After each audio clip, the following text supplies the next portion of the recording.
I think this thing's working. Look, I actually unmuted myself. I unmuted myself and I got everything right this time. Like, wow, look at me go. Aside from almost not pushing the go live button. Hello, everyone. It's great to see you. I'm so excited to be back and see you all. Hello, hello. Let me go back. Martin's sleeping. Good night, Martin. But hello, Vijeo, Nijeo.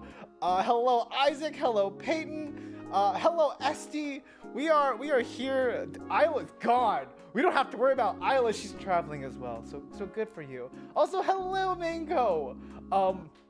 Yeah, it's just me this week. Y'all, look, maybe it's time I do a 7-hour Genshin stream.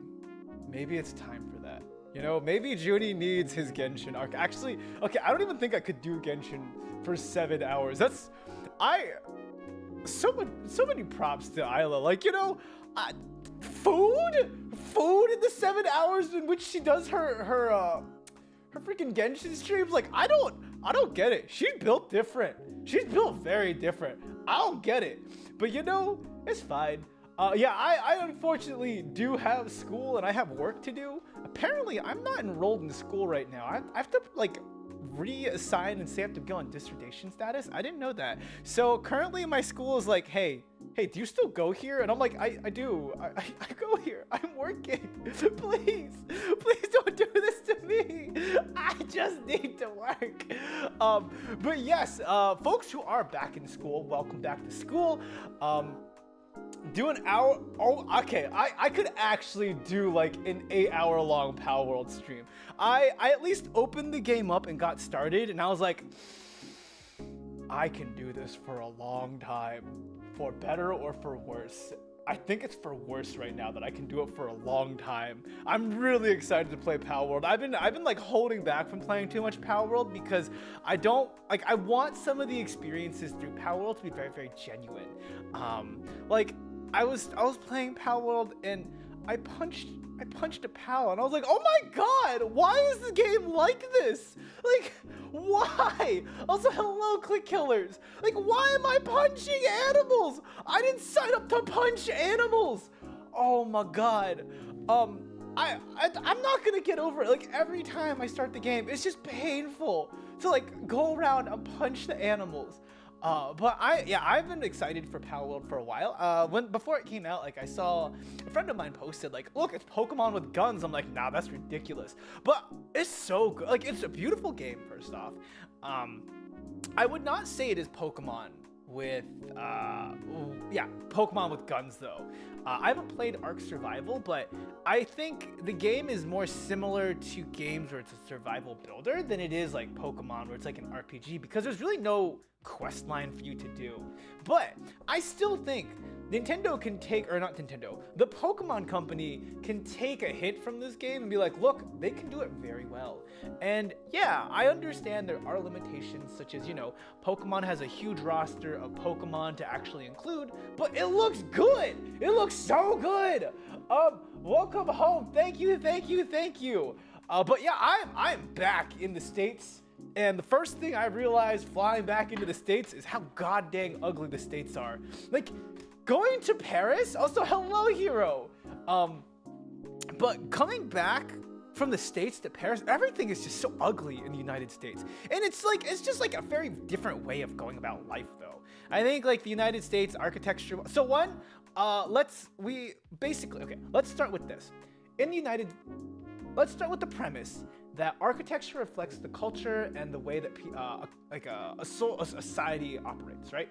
And the United States is very much like industrial utilitarian about how they've done things in the past, versus like everything in Paris was so beautiful. It was amazing. Like, the buildings were pretty to walk around. Even like when we got out into like the small rural parts, like it was just really pretty and quaint to see. And it was so pleasant. Like, I just stared out the window most of the time when I wasn't working. But anyways, before I get into like all the actual Paris things, let me switch slides and get to Paris. Un momento.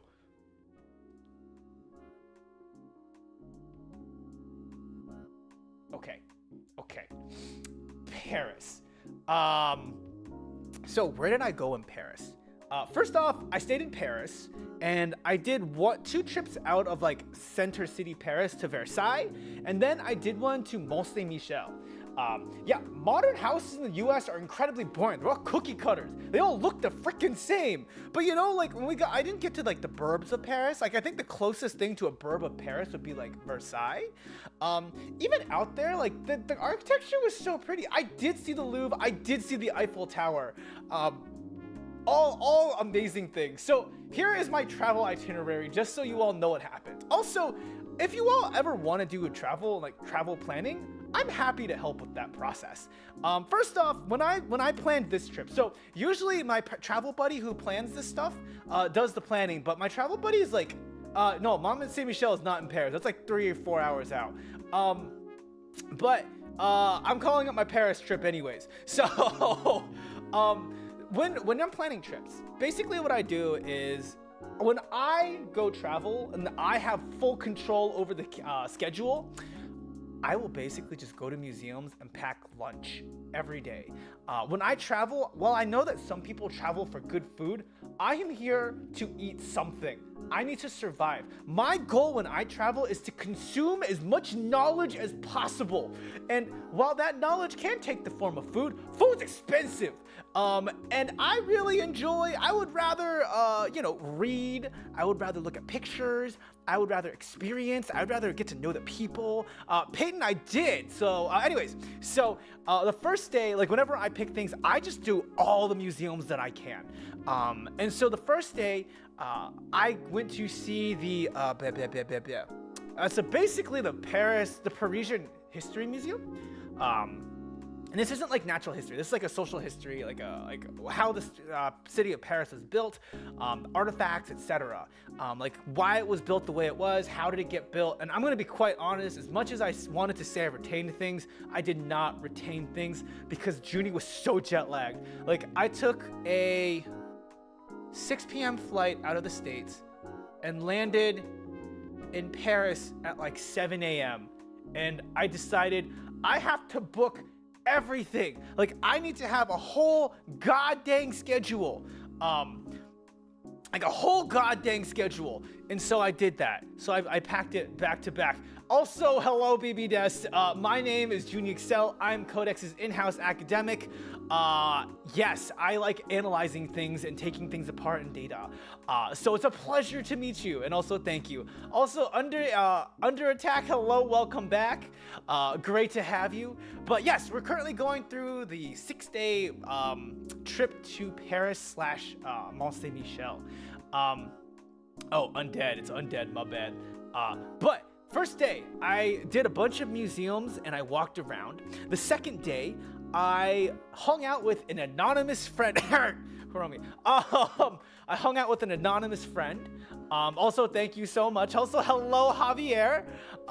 The third day, I went to the Palace of Versailles in the town of Versailles. The fourth day, I did the Louvre and other bougie things. And when I say other bougie things, when I travel to Europe, while I am not bougie, I have relatives who want bougie things for a cheaper price, so I am essentially like a pack mule.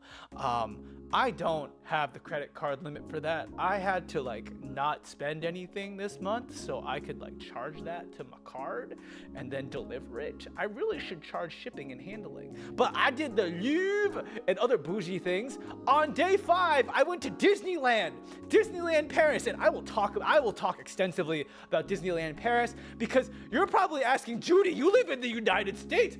Why don't you just go to Disneyland, California, or Disney World? You know, and I have reasons. Well, one, it's also very cheap. It's much cheaper than going to California or Florida. Well, I will get into that. And then the last day, I went to Mont Saint Michel. And the reason I went to Mont Saint Michel is because of civilization. A lot of the things that, whenever I go travel, a lot of my inspiration to go see the particular monument is like, oh, I built that in Civ one time. I feel like I should go see it in person. And you know, Mont Saint Michel was really, really cool from afar. But I will talk more about that when we get there. Okay. So, let's first start with Paris syndrome. Was I disappointed with my Paris trip? No, I think Paris as a city is incredibly overhyped. And I say this in like the most kind way possible. I think people are really excited for the romanticized vision of Paris, of like finding love, like eating great French food, like everything's so pretty and beautiful, etc. And I think you need to treat Paris like any other big city. And when you think about Paris as like another it's like another big city in the world, it does taper a lot of it down. And this is not to say Paris is not a gorgeous city. I started this whole thing by saying, when I got back to the States, like the States are goddamn ugly. But also the RTATP, like the Paris public transit system, it reminds me very much of like the MTA. Although slightly better than the MTA, it is still just like the MTA. Also, yes, Hugo, Disneyland Paris is cheaper than Disneyland California or Disney World Orlando. I will get there. And also, like when you go to Paris and you want to see like the Eiffel Tower and stuff, like it's the thing with Paris is like people live there. People live their lives there. It's not just a giant tourist attraction. Like there's school, there's plenty of other things going on in the city. And so like, yeah, I didn't really come across like to that point. Like people live their lives there. Cities are more than just tourist attractions and capital accumulation spaces. Like people live. And so like my favorite thing in Paris, honestly, was Franprix. And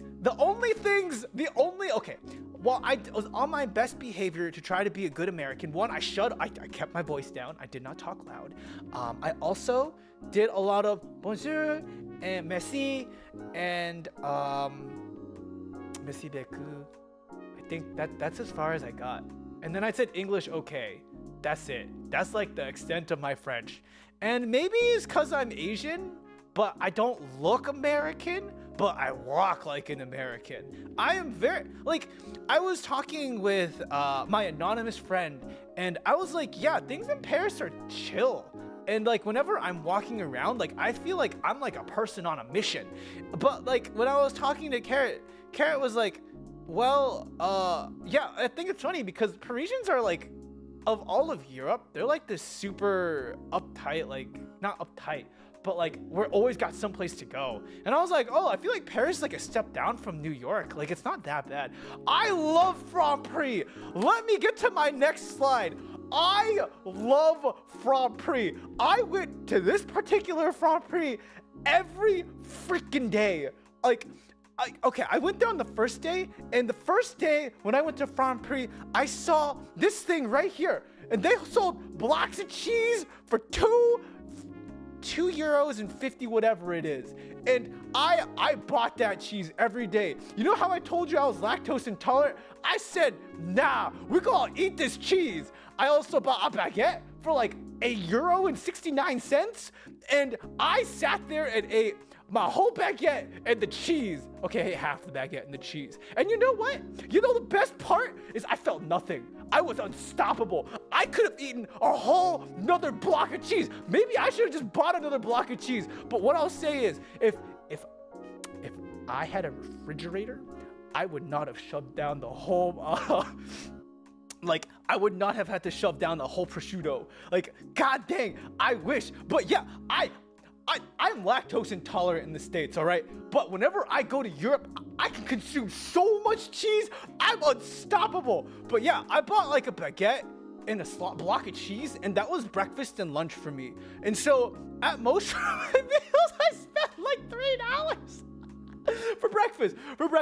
And like I also split that with my travel partner. So like holy moly, it was so cheap for breakfast. And I came back to this Franprix as much as I could to buy these breakfast things. The process of making cheese turns lactose into lactic acid. Yeah, I don't know what that means, but Asians with lactose intolerance like cat. It really is though. Like, you know, if I had the opportunity, I will definitely go and eat cheese. Also, hello, Colin. God, I could not. I need more cheese. Like, I genuinely considered going to the back to this Franprix, just buying all the cheese and bringing it back with me. But also, I'm pretty sure customs would have stopped me. Customs would have been like, that's a dairy product, we're taking all your cheese. And I would have just been like, oh, like sure, it's quote unquote only €2. But also, someone else could have bought that cheese and someone else could have eaten it. And I don't want customs to take that stuff away. Also, hello, Ranky. So this Franprix right here, I even took a picture. I took a selfie. Okay, the staff didn't get to know me, but I'm pretty sure at the end of the week, the staff like at least smiled at me and recognized me. So anyhow, also hello, Kimberly. So you can eat any hard cheese, but cheese like mozzarella is soft, only 3 days, so it has lactose. So like, there's something with this Franprix though. Like general European cheeses don't bother me. Like I could eat so much. Also, this Franprix has some good sales. I think one day I bought 6 pain de chocolat. I'm sorry. I call it as a joke chocolate pain. The chocolate bread. Also, happy birthday, Kimberly. My apologies for missing it. But I bought 6 chocolate croissants for like €3. Like that's ridiculous. I had so much chocolate croissant. It was amazing. And there was another day for like €2. I bought 2 Oreo muffins with like Oreo filling on the inside. But the best part about it was the Oreo filling was not that sweet. It was like a textural experience. It was amazing. Like, okay, I eat a lot of fast food when I'm out. Like when I'm in other countries, because one, I think it's really important to experience not only like the high class, like really fancy foods, but sometimes it's the simple things. Like it's a very simple thing to just go eat their fast food. Pain au chocolat, my apologies. I just call it chocolate pain. Silly American with this chocolate pain. I love pain au chocolat. How much dairy did I consume? Okay, you know, do you see this block of cheese right here? I may have consumed the whole thing for 1 minute.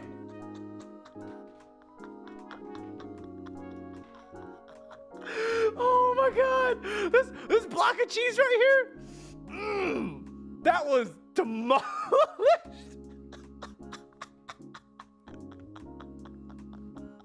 Oh man, I would do it again in a heartbeat. Also, oh my god, the bread was so soft. Like, okay, you know the scene of Ratatouille where the baker or one of the chefs is showing how to pick a good baguette, and it's like you squeeze and listen to it. So I tried it and I was like, oh my god, this baguette is so like crunchy on the outside and soft on the inside. And so then I came back to the States, and then I went and saw a baguette at one of the grocery stores, and I squished it, and I was so disappointed. I squished the thing and it was just bleh, like it just, and I was so upset. Like, one, the baguette cost more here than it did in France, and 2, it was garbage. That thing did not crunch. The bag crunched more than the baguette. Like, why? Why do you like this, America? Oh my god, I just want a good baguette. But no, these freaking American goddamn baguettes are terrible. And it makes me upset, and I have feelings to work out. Oh my god, it was garbage. I got to walk around with the baguette. It was so exciting. I just walked around with my baguette and my cheese. I did not eat it outside because it was cold. But oh my god, the picnicking life with baguettes and cheese and prosciutto was really fun. And like, even though I didn't go outside, like I brought it around with me and ate it on like the bus, and like when I was at my hotel room and when I had a place to sit down, it was amazing. I really enjoyed it, and I probably will have to start making my own baguettes. Oh my god, I'm gonna get, this is gonna be Judy's bread baking arc, but the taxes add to the flavor. You're not, oh my god, yes, Vijeo! The taxes add terrible flavors. You know why? Because Paris, everything, the price that is listed here is the price that I paid, and it was fantastic. You know, I could budget appropriately. Anyhow, I haven't even gotten into like I haven't. Oh, a beret. Okay. When I was hanging out with my anonymous friend, she put a beret on me, and it was weird. I felt weird. I felt wrong. Zhuni really went to a cultural homeland and returned to realize how Americans. Oh my god, no. Every time I go travel, I have more issues with America. Like, okay, Taipei, I love Tongyobing. And getting good Tongyobing is hard in the United States. But the public transit system worked. Like, sure, they all stared at me like, oh, 你从哪里? And I was like, oh, yeah. 我是美国人，但是我的妈妈是韩国人，我的爸爸是台湾人. And so they're like, what are you? I'm like, sure, you know, whatever. But like, every time I go abroad, there's just more things that I see with the United States. And it's like, why can't we just be better? You know, why? And it's really made me want to move out of the United States. Like, if I could leave the United States, I would move to Melbourne. Melbourne is the first place. And then next would be Toronto. Toronto is the more realistic place to move out to. But anyhow, I really enjoyed France. It does make me see like the United States is kind of ugly and we have some food issues, you know, with our cheese particularly and our baguettes. It's fine though. It's fine. I'm not upset. Sylvia, the cheese was amazing. I would like to go back and just eat the rest of this cheese, like all of it. I don't have a problem. And the only problem that I have is that I can't eat American cheese because I'm so lactose intolerant. I have the big Costco lactate pills thing, and I have a bag of lactate pills. If you ever see me in person, like okay, look, the best way to identify Zhuni is if he's eating dairy and he pulls out a bag of lactate pills. That is how you'll identify me if you ever see me. Marcus Chan, oh my god, I will fight you. But anyhow, the other thing, as I'm exploring France, I just want you all to know that I had heavy rotation stuck in my head the whole time. So no matter where I was, I would be in like the Louvre, I would be at like the pinnacles of cultural distinction, and the only thing playing in my head is I want you, I need you, I love you. Atama no naka gangan atareru. Oh my god! Everywhere I went, it didn't matter. It was the only thing playing in my head. Also, hello, Carrot. You're right. You know what? I'll just be better. Just be better. That is the whole thing. I should just be better and not be lactose intolerant. But god dang it, this was so annoying. Everywhere I went, I love you, I want you, I need you, atama no naka. God, I just could not get it out of my head the whole time. You'll be hearing this from me soon, I promise. So anyways, that's why this is here and this exists, because you know what? If I want to set the scene for you all that because I was in Paris, this was the only thing playing on heavy rotation in my head, and I hope it gets stuck in your head too. You can eat provolone, even American. I'm lactose. Okay, I'll give provolone a shot. I can give it a go. Oh my god, carrot isn't wrenched. Oh my god. You right? Let me do that like right now. Hold on. I need to wrench carrot because I absolutely know how to do this on the fly. Because I am a pro. I know how to do this. I feel like this is a really sussy slide to do this. Couldn't I just blast Yaasobi? You're not wrong. They could just blast Yaasobi. They should have. You know, okay, no, even when I played Yaasobi, like, on my headphones, this was still the only song that played in my head. Carrot! You know what? Yeah, absolutely. Carrot, I dislike Carrot strongly. Carrot is just, I cannot with Carrot. You know, Carrot is just such a kind human being, such a generous individual, and it just makes me feel so bad about myself that I can't be like Carrot Kuromi, and that's why I hate Carrot so much. because Carrot is the person that I would love to be, but I just can't be Carrot. So that's why I hate Carrot so much, because Carrot's just too kind of an individual and so smart and so gifted in the way that she sings. And like, you know, it's just something I can never be. So I will choose to hate it. Hate Carrot. Absolutely. Carrot, you should be Reg now, by the way. It worked. Okay, moving on. Okay. So first off, all right. I left the United States at 6 p.m. and I got to Paris at 7 a.m. And for folks who are curious on the fastest way to get from Charles de Gaulle Airport to Paris Center City, I would strongly recommend taking the Roissy bus.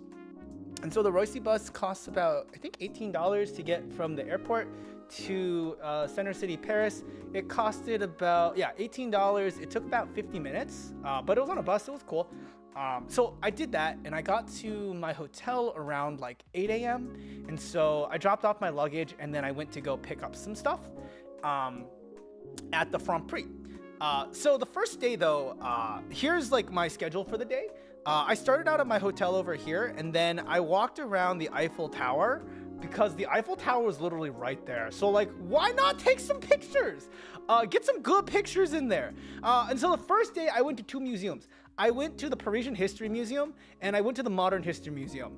And as much as I'd like to say I retained a lot of information, very little information was retained. Like, I got to the History Museum, and the one thing was, it was so unstructured. Like, I just couldn't find, I'd walk into one room and I'd be like, oh, okay, this is like the 1600s, this is like the 1500s to the 1600s. And then I'd walk into another room, it's like, oh, we're now talking about, art unrelated to the 1500s. You're like in the 1900s now. I'm like, how did I get here? Why are we talking about signs? Like, what is going on? So it was really confusing. And it was a free museum as well, which is great. Like, I love free museums. But I just didn't know what was going on. I don't know if it was the jet lag or I don't know. But yeah. But the one thing I did get out of this museum was the Franz Liszt painting. All right, I think I told you about Franz Liszt, but there was a stream a couple weeks ago where I was talking about Franz Liszt and like how this dude was super hot and like super popular for his time. And I pulled up a random picture of Franz Liszt and it looked very similar to this. So then I got to the museum and I saw this picture and I was like, oh my God, it is the Franz Liszt picture. I am so excited. Like, I got to see the Franz Liszt picture in person. And I was like, why is this here? And so basically the reason why, it was actually painted in Paris, which I was like, wow, that's so cool. He's a Hungarian pianist, like super popular. But yeah, they had his portrait there. And I was like, wow, this made the whole experience at the museum definitely worth it. And then I went to the I walked from the History Museum to the Modern Art Museum. And the Modern Art Museum is apparently like this super popular museum. I'm sorry, what? I didn't steal anything. What? Did I say steal? No. I didn't steal anything, okay? I can't believe it took Zhuni that long to fly to Paris, Michigan. Yo, that's valid. Why did I say steal? Did I say steal? Ignore me. Look, I can use the jet lag excuse still. Maybe I said something funny. I don't know. Anyways, so that's how Franz Liszt ended up there. Okay, so then I walked from. Oh, I'm sorry. The museum is the Musée not gonna say that. The History Museum. And so then I walked to the Central Pompidou area. And the Central Pompidou area was really, really nice. It was like just like some stores on the way there, and I saw this bakery. Oh, my bad. I didn't mean to say steal. That's my bad. I didn't steal anything. I did not steal a painting. I don't know why I said steal. I misspoke. Forgive me. I misspoke. We're gonna ignore that. So I was walking from there, and I walked to this area. I saw a super fancy, I saw super fancy Uniqlo. Like, it was really, really pretty. Like, I would like to I just wanted to chill in the Uniqlo. But, okay, yeah. So then I was walking, and I was walking by, and I saw people shoving bread into their suitcase. And I was like, what the heck? Like, also, there was like a bunch of Asian tourists there. So I just see a bench with like an open suitcase and like 4 Asian people, Asian appearing people. They're speaking Chinese. So shoving loads of bread into their suitcase. And I'm like, what the heck? Like, okay, these just good bread. I don't know, but like, what's your plan with the bread? I thought it was odd. I thought it was like a one-off thing. Like, they're at a bus stop. It's like, okay, maybe they're going home.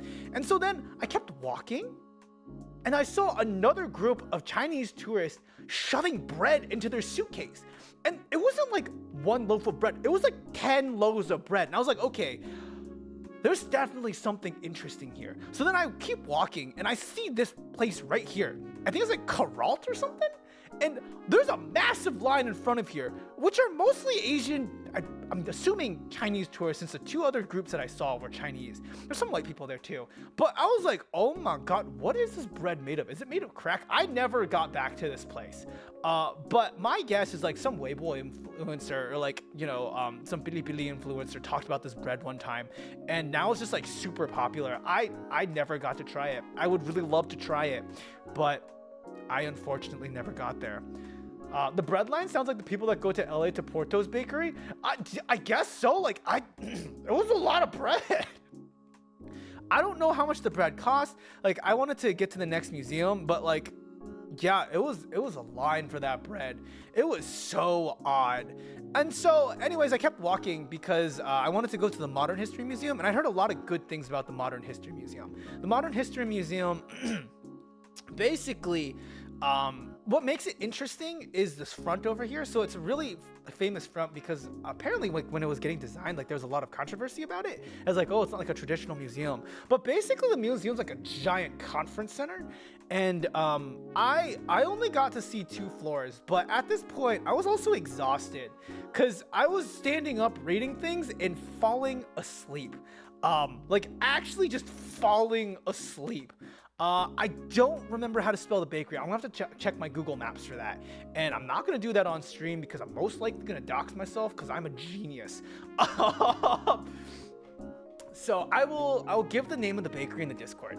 Yeah, I was like falling asleep, reading things, and I was like, oh my God, I'm so tired.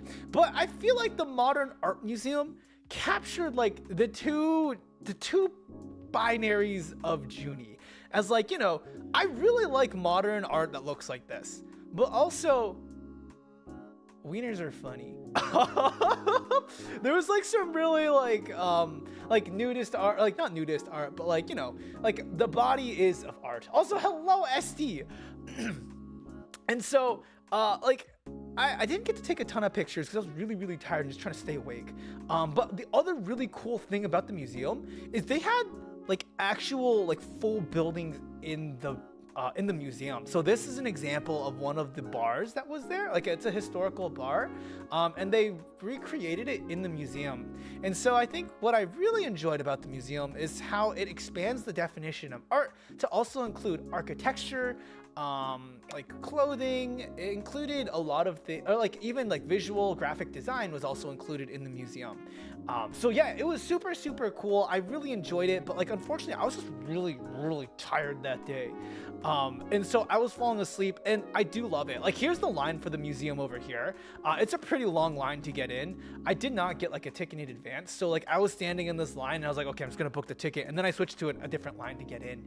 But like, would recommend this museum, even if you only see like the 3rd and 4th museum. On the top floor, they had like a Picasso exhibit that I really wanted to see, but I just didn't get the ticket for that. And I'm like, I'm not gonna pay extra money for that.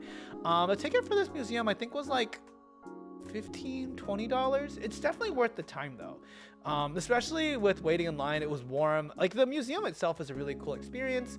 I really, really enjoyed it. Oh my God, I forgot to say, it should be obvious, but they speak French here. So like, most of the time I had no idea what was going on at all. I know some Spanish, but like sometimes rather than using English, it was better for me to use Chinese because like I could communicate with at least the other Chinese tourists or like the other Chinese people around. So after I went to the Modern Art Museum, I kept walking because we saw a mall and I was like, why not just go to the mall?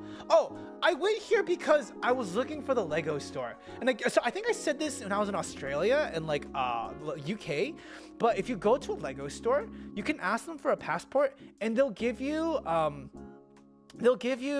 stamp. So let me get my Lego passport out. I should have taken a picture of it.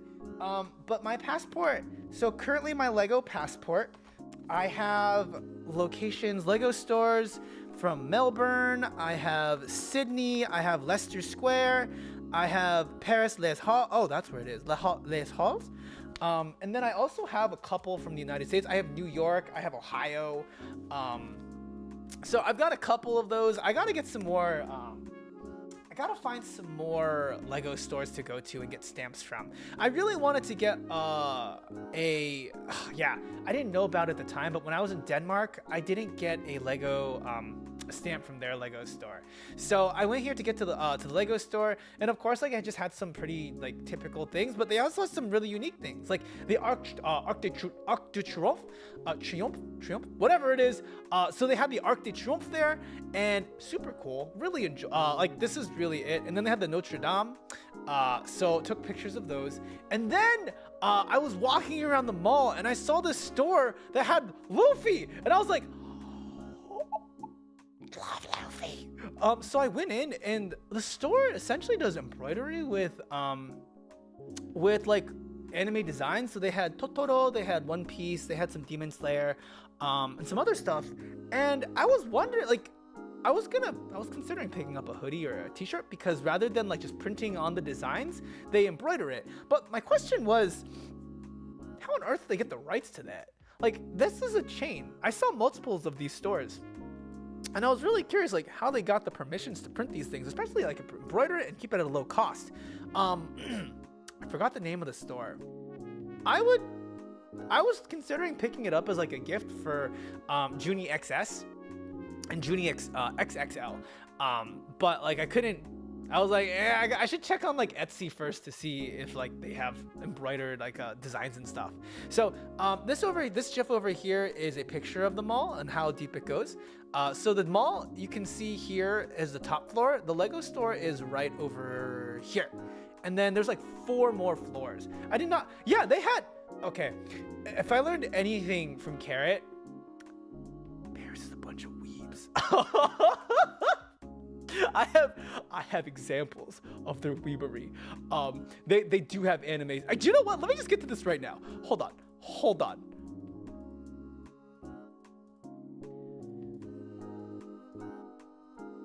Do you see this here? Okay, let me scooch you over for a second. This right here. That is Marie Antoinette as a manga. Her life as a manga. Paris is a bunch of weebs.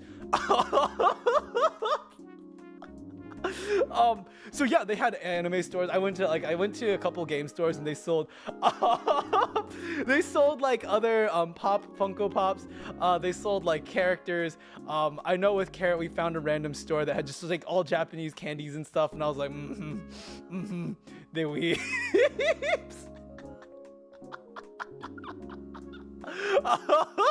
So anyhow, meet Eddie Pretty Ladies. I'm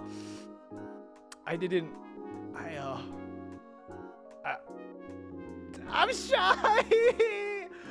Okay, I did meet one pretty lady. My anonymous friend was a very, very pretty lady, like super pretty, but you could also see anonymous friend. So that is like the prettiest lady that I saw.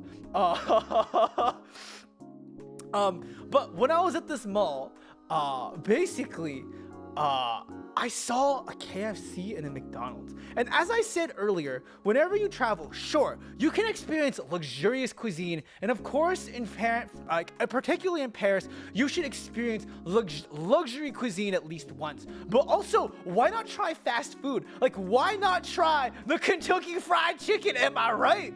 So also, this Kentucky Fried Chicken was so bougie. Like, it looked so god dang nice. Like, one, they had all the machines, or it was all automatic, so I didn't have to speak to anyone. Two, they had like a giant sculpture of a rooster at the front. Everything was super glossy in appearance. It was really clean as well. And like there was like 4 people. I only saw one person working the floor to deliver food. And then I saw like maybe 4 staff members in the back. But it was really, really clean still. And the food I ordered is over here. The food, I would say, is less salted than the United States. Croissant, we did get a croissant, but not a KFC. But the fast food here in particular is a lot less salty. The patties are not as thick, and like it's just flatter. Like it's just flatter, and the portion sizes are reasonable.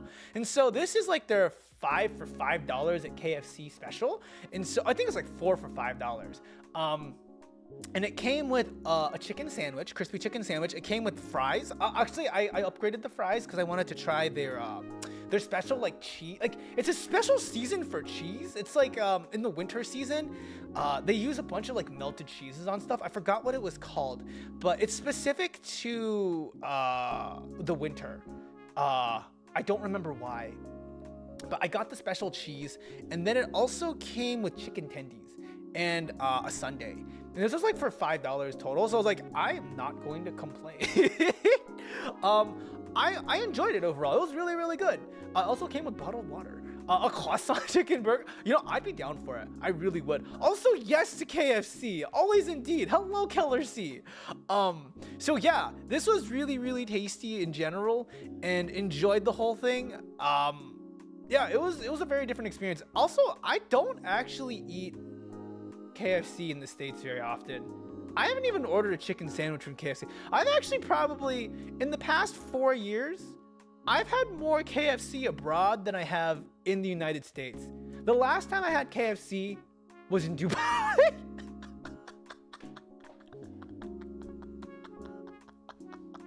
Oh my god! Yeah, the last time I had KFC was in Dubai last year. It was also good. It was also good. Sounds nice, but there are only 2 places I would get KFC outside US. They're both in Asia. Yeah, the KFC in Dubai was good. Like Japan got that whole KFC meal they put out at Christmas. The cake they serve, it looks so, yeah, that I need to try. I need to bother one of my Japanese friends and be like, I'm coming over for Christmas.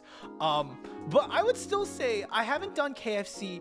Whenever I'm in Asia, like I don't get to eat fast food because the family's like, oh, let us take you to these really nice places instead of getting you fast food. But like, family, please indulge my American senses with fast American food. Give me that kundoji. Give me that McDonald's, the Shinbaku, please. Okay, actually, I wouldn't do Starbucks abroad. That's just one of the only words I can say. 我不知道怎么说 like 汉堡王 Burger King, the 汉堡王 the 星巴克 I don't know how to say Wendy's. I'm guessing it's just Wendy's. But the 麦当劳 please fam, please. So anyhow, yes. Fun fact, my hometown had the first KFC in oh my god. Oh my, wow, the Colonel's still, oh yeah, he just recently passed away. Good on you, yeah, good for your grandmother. But yeah, I enjoyed this random food court that I saw, and all the stuff in here. And yeah, it was good times. And so at this point, I think it was like 7 p.m. and I'm like, I'm going home and crashing. So that is me going to sleep and the next day. The next day is the day that I spent with my quote unquote anonymous friend. And I would like to say, okay, this is the day that a bird pooped on my head. So one, since I was meeting anonymous friend at lunch, I was like, I should probably figure out what to eat. So I get up at like the crack of dawn. Actually, I slept the whole night. I woke up once at like 5 a.m. and then I went back to sleep, and I woke up at like 8 a.m. and I was like, all right, time to go for a walk and time to go to the good old Franprix and get some bread and cheese. So I happily got up. Okay, also our hotel was weird.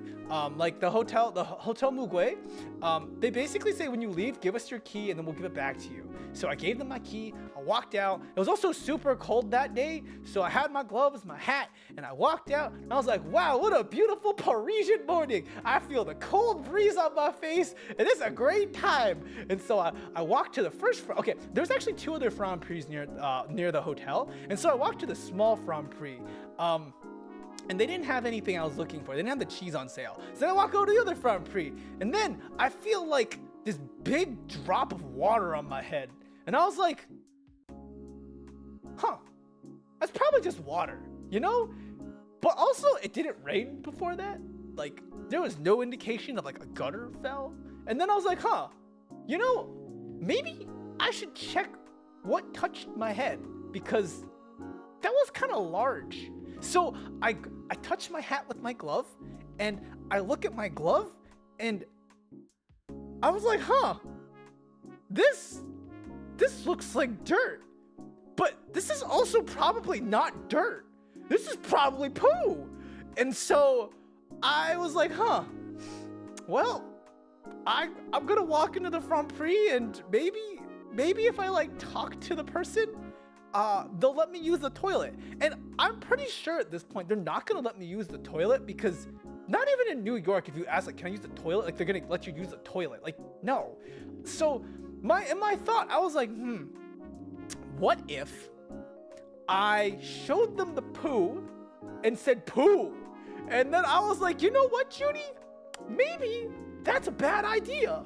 Maybe we just go into the Franprix, you pick up your bread, you pick up your cheese, and you walk and you go back home. How about we just do that? And so I had one hand with my poo, like my literal poo on my hand, and I had my baguette and my cheese, and I stuck it in my bag, and I got my stuff, and I walked back, and I was like, huh, I should probably clean off the literal poo. So I went and cleaned off the poo, and that was my morning before I got to hang out with an anonymous friend. Yeah, it was a pigeon though. Like this is the bird poo, and that is my hat. But that is the poo on my hat. The poo is actually on my hand at this point. Yeah, it was kind of disgusting. It was real disgusting. Freaking birds and their poo. Can't believe they poo. You know, like what other natural beings just poo? That is sarcastic. I know we all poo. But yeah, so before I got to meet with an anonymous friend, I took the metro to the opera stop, and I do enjoy going into random bookstores, and I found one of my new favorite books. This one right here. I was okay. One, I really enjoy going to bookstores, like English-speaking bookstores. How is French poo compared to American poo? I have not been pooed on in the United States by a pigeon. I don't know. I cannot compare that experience. If a bird nails you on the head while they're flying, it's apparently good luck. But yeah, you know, I feel like people say that, and then they also like, you just gotta make the most of the experience. That is different from the hat that I made. This one is the hat that I recently picked up. So yes, this is not the hat that I made. Obligatory spam poo.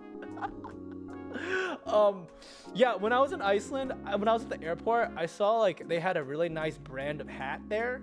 It's like, I think it's a 66 degrees Fahrenheit hat, and the hat's actually made of Gore-Tex. And so when you're shopping for hiking shoes or hiking gear or like winter weather gear, you want to look for stuff that has Gore-Tex in it because it's waterproof. Like it's actually waterproof and windproof. And so when I was in Iceland, I saw this hat. It was at the airport, so it's already duty free, and it was on sale. And tax-wise, like airports don't have taxes for some reason. So I picked up that hat. And that is the hat that has bird poo now. So that's my traveling hat. But anyhow, I went to a bookstore in at the opera stop, and I like looking at the selection of books. So one of the books that I picked up when I was in London was like a Korean author that was translated, and so this is like another Korean translation of like a Korean translation to an English book, and I was like, I haven't seen this book in the United States, but also I vibe with this book. I want to die, but I want to eat tteokbokki. And the book is about conversations with their therapist. So I'm considering picking up the book, but I need to finish my other book, my other casual reading book. So there's also a sequel to this book. It's I Still Want to Die, but I Want to Eat Tteokbokki. Or no, I'm sorry. I Want to Die, but I Still Want to Eat Tteokbokki is the sequel.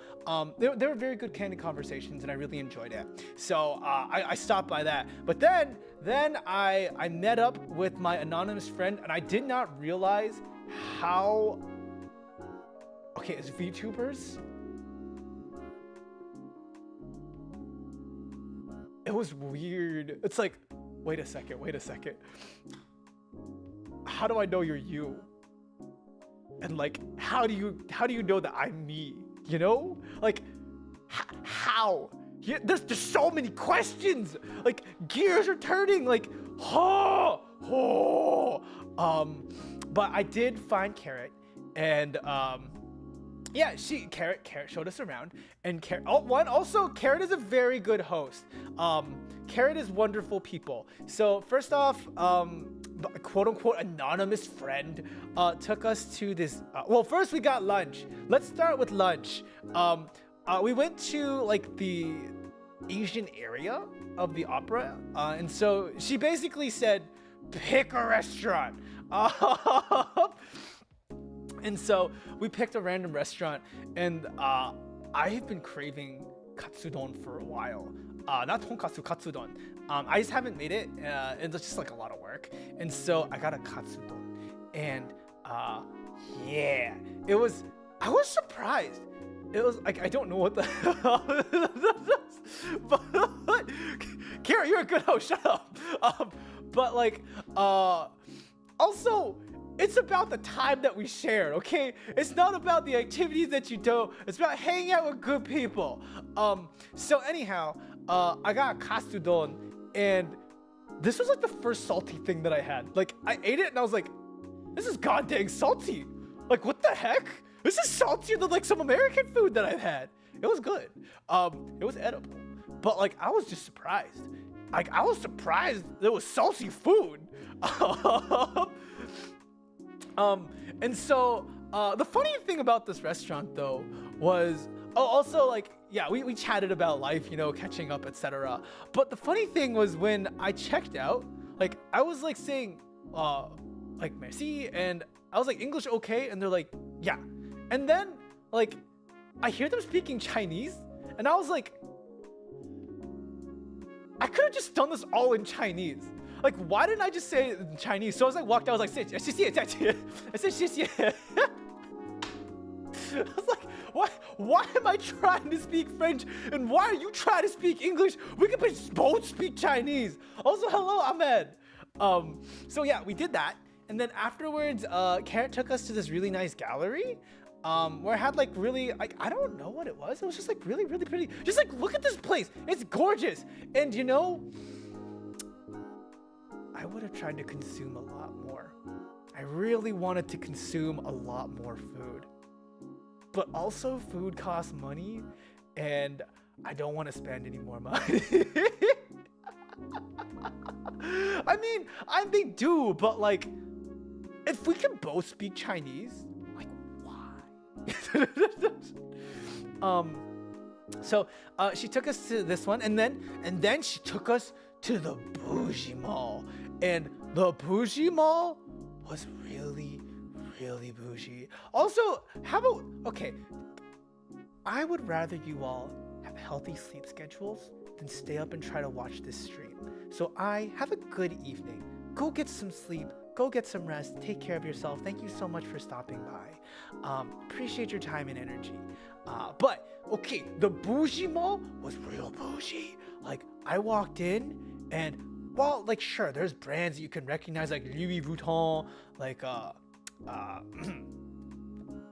I've been told is pronounced Givenchy, Givenchy. You know, like these bougie brands. I'm just like, Instead of getting a new computer, I could get like not a new computer. But that was like the first and second floor. No, and the third floor. Yeah, all like super bougie brands. Also, the place is gorgeous. This is the top of the place. Also, just look at the architecture. It is so god dang pretty. Like all the gold. Oh my god. Yeah, Zhuni went full bougie, you know, because I have all that big streamer money to spend. All that big sponsorship streamer money, grad student money. Yeah, I'ma drop a couple K's on my Louis Vuitton. And my Burberry and my Yves Saint Laurent. No, I don't own any of that. Look, my most expensive brand of clothing is Doer, and I swear by Doer. I realized at this point in my life, okay, one, I also wore the same, okay, I will say this now. I will preach on Doer jeans, okay? Doer jeans are the best jeans I have ever worn in my life. Okay, on Black Friday, I dropped $100 on it. Originally $200 pair of jeans because I've been so excited to get these pairs of jeans, and I've been waiting a year and a half for it to go on sale for Black Friday. Like, these jeans are literally the best jeans I could have ever asked for in my life. Like, the inside, during the summer, it wicks away sweat, but in the winter it holds in heat. Also, when you're biking, you can roll up the bottom of the jeans and it has a little reflective light on it. And also, they're just so god dang comfy.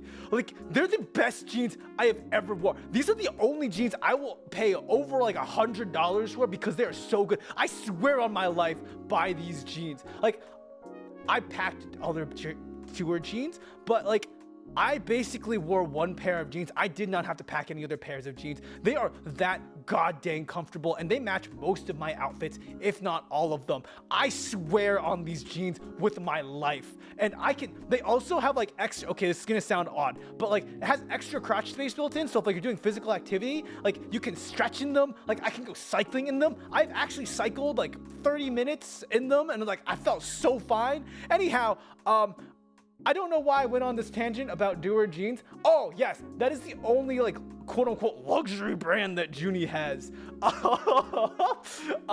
They're so nice. Like, I love those jeans. So when I was looking through this store, I had this really fine realization, like, I'm never gonna spend... I would never pick this up. Like, don't get me wrong. I think looking at the clothes and seeing like, oh, some of these are really fascinating designs, like asymmetrical, like super fashionable. And I was like, I'm not buying that. So Carrot and I went around like on the other couple of floors, and we are just looking at prices like, all right, Carrot, how much do you think this costs? And we were both very wrong about prices. But on the top floor of here, you can go see a really nice view of the city. And so this is the view of the city that I got. And so the area that Carrot took us to was go back, Jif, go back, Jif, go back, Jif, go back. I believe in you, Jif. Go back, Jif. It says gallery. So we went to the gallery. That's the area that we're at. And on the top floor of the Galleria area is like just like touristy things, like you can buy little touristy trinkets. And so I saw a bookshelf there, like a lot of books. And you know what I saw on that bookshelf? We saw Demon Slayer. I saw One Piece. I saw JoJo. I saw Food Wars. Fucking weebs.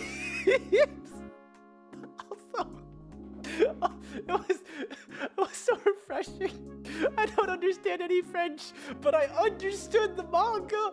I knew what was happening in the manga because I'm a weeb. But oh yeah, it was good. There was also like these books on the history of Louis Vuitton, the Givenchy, Yves Saint Laurent, and like they also had some other fun trinkets there too. Like, you know, if Judy had more money, there was a lot of other dumb things I would spend it on, but I also invested first. So it was super fun on the top floor. We looked around at other stuff. But on the top floor of the Galleria was really, really nice. It was a really good view. But also, I just want to take a moment and pause. Like, I didn't take... look at the street, okay? Do you know what's missing on these streets? Guidelines, lines on the street. You know, the ones that tell you your lane's here, your lane's here. There are no lanes on this freaking street. You just drive. And I was like, look, as an American, I am confused. I need my lines. Like, what are you all doing here? Like, I've never driven in New York City, but I don't know, man. There's no lanes there. Someone's gonna get into an accident. But I will say, I never saw an accident, not once in my week there. It was weird. Took the metro most of the time. But yeah, no lanes. So after we went to the bougie store, we went to the bougie store with food. Oh, here's the picture with no lanes. This one over here. So next we went to the bougie store with food. And oh my God, it was so pretty. Like, here's just one of the stalls with food. Like,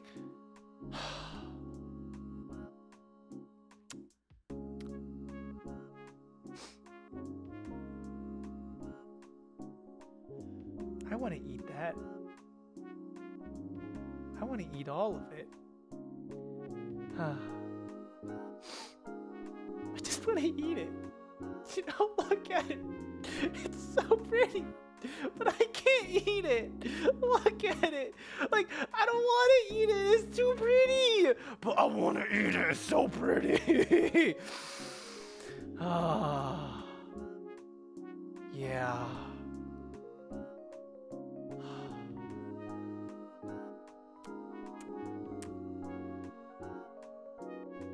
That's some pretty food, you know? But I also didn't want to waste Carrot's time just staring at food with me. Like, you know, food, yeah. Food is like one of the things I think is okay. So when you're thinking about like, okay, we will talk about this later. Before I get into this, but the thing is, how do you want to spend your money? Is it like the ratio of the experience? Is it like the quality? Like, what are you looking for when you spend money? And sure, I think food is such an ephemeral experience. Like, it literally is just like, it's just there for a moment, you know?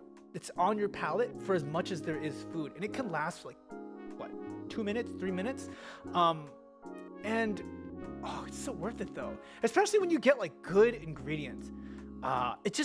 Good ingredients change the whole thing. Like, even when I was in Greece, like getting their cheese and like just salad and tomatoes there versus like when I make a salad with the tomatoes I have, it is different. Yes, like the culinary experience in France is good, even if you're just getting like fast food. I did have a couple meals that were like super fancy. Yeah, it's definitely a good experience. And like anywhere you go, even when I was in Central Europe, I did see like a couple anime stores, and it was really surprising to see the influence and culture of how far anime and Japanese pop culture goes. It's really exciting. It's also kind of terrifying, but it's also like a shared experience amongst all weebs. Like, so I'm pretty sure like if I walked into even like the Central European store, like, weeb, yes, you and me both. One Piece. Luffy, yes. You know? So, but like for food, yeah, I would definitely go. I've had a couple good meals, and we'll go into them a little bit. So we went to the bougie store as well. So then afterwards, we were walking by the Opera House, and I'd actually walked by the Opera House a couple of times, and I was like, I would like to go into the Opera House. Okay, I was really hesitant at first because I was like, I don't want to waste Carrot's time, and I also like want to spend time with Carrot. But Carrot was like, if you want to go to the Opera House, let's go to the Opera House. So then I went into the Opera House, and you know, I don't know if Carrot had a good time, but I had a good time. My travel buddy also, I don't know if they had a good time there, but I had a good time. Like, in the opera house, there are like busts of all the famous dancers, composers, musicians, conductors, and I got to see Hector Berlioz. This dude was apparently really ugly. But he wrote big symphonies, I think. I haven't actually listened to that any of his symphonies yet, but I got to see his bust, and I was like, I recognize that name, and I got really excited, and someone laughed at me, but that's okay. I am silly American. But also, I got to go into the opera house, and oh my god, is it so fucking pretty. Look at this goddamn opera house. Look at this. This is so much opera house. I wish I could have seen a performance there. The sound in there was so nice. It was a very dry sound. And like, it just felt so cozy in there. Like, I feel safe.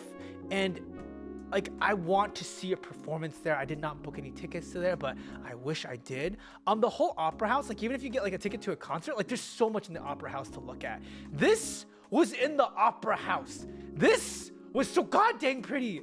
I could not, Gojo was not in the opera house. This is in the opera house. Also, yes, I'm reading One Piece. I've been on the Egghead arc for ages. I'm so glad we're finally out of another drought. But yeah, it was so pretty. And they had like costumes from historical shows and stuff. The guy was laughing, it was funny. That was my peak America moment, because I did say it a bit too loud. Also, hello, Black Flame. It's great to be back. Yeah, that he and I both knew. But the opera house was really pretty. The opera house also had one of the better bathrooms. I haven't even gotten into the bathrooms. All the bathrooms in France/Paris are pretty mid-tier. They were pretty bad. I will save that for the end.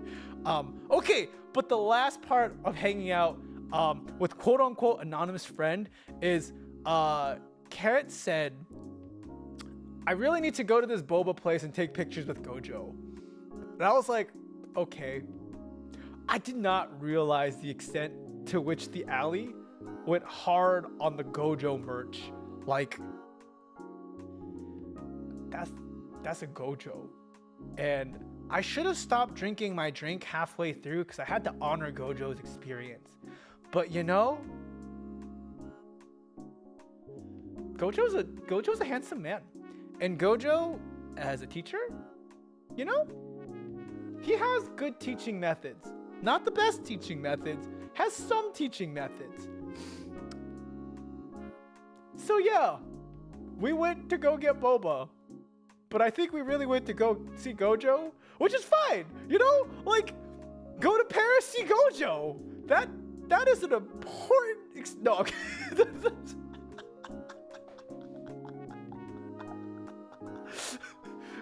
You know, like, yeah. Oh my god, wait, I'm so sorry. For folks who are not caught up with Jujutsu Kaisen, my bad.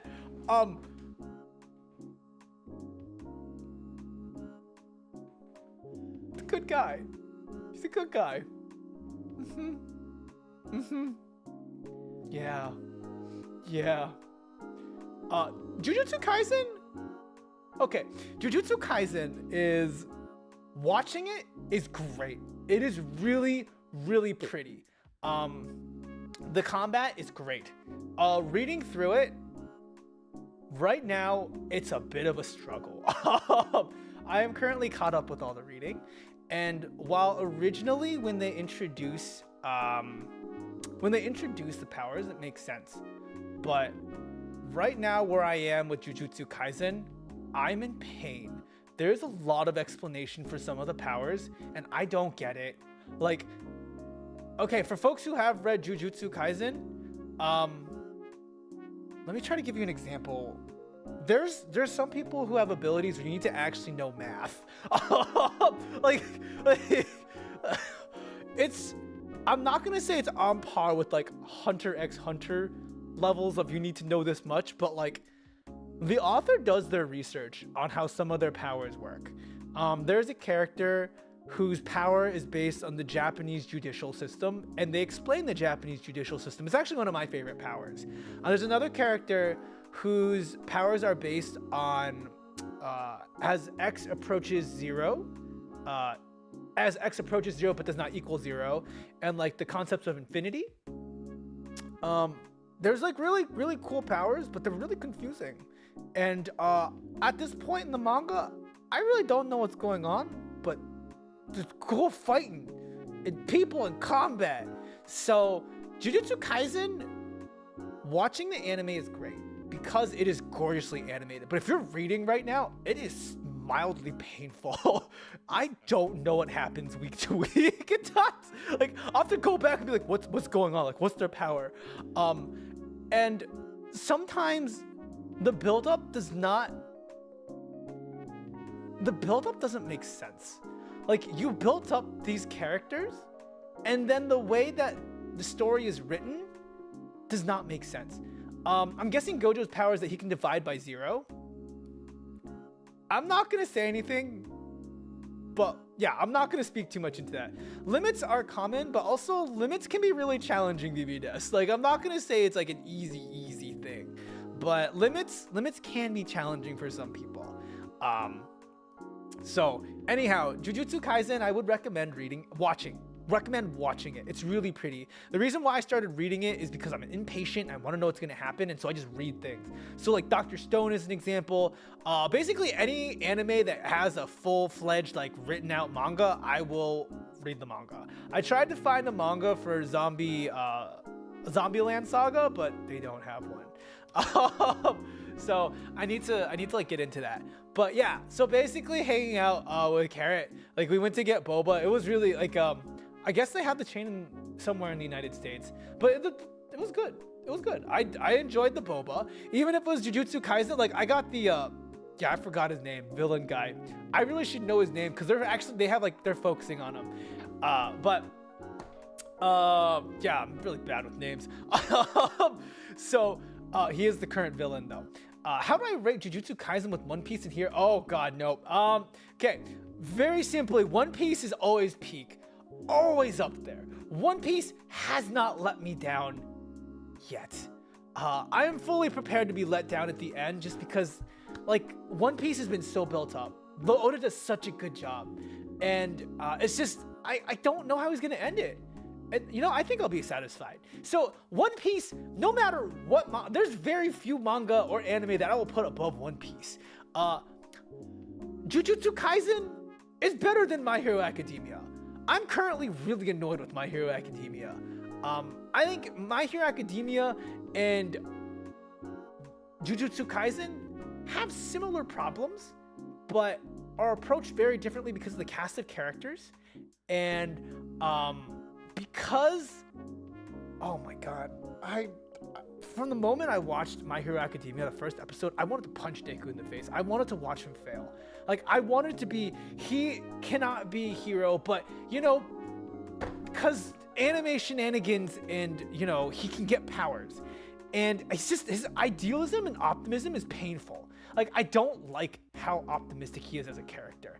His optimism, like, and of course that is one of the, like, important qualities of the character. Yes, there's a Zombieland Saga manga. It is, it's a abbreviated, not abbreviated, but, like, it's a small portion. It's like a side story of the manager. But thank you. So, like, for My Hero Academia, it's just not. I just know I'm finishing it because I finish things that I start, and I just need it to end. It's not. My Hero Academia has great fight scenes in the anime. It's just the storytelling. Some of the goddamn shenanigans he's pulling out just does not make sense. I will say, in some of the past chapters, I have had some catharsis. I've been satisfied with how some battles have ended. Like, if I were to say anything about My Hero Academia, I would say read My Hero Academia Vigilantes. Vigilantes does a great job with a character who literally has he starts out with a seemingly garbage power, but like he's a pretty good hero and he's very grounded. I really like the Vigilante stories a lot more, and I hope that they do animate it.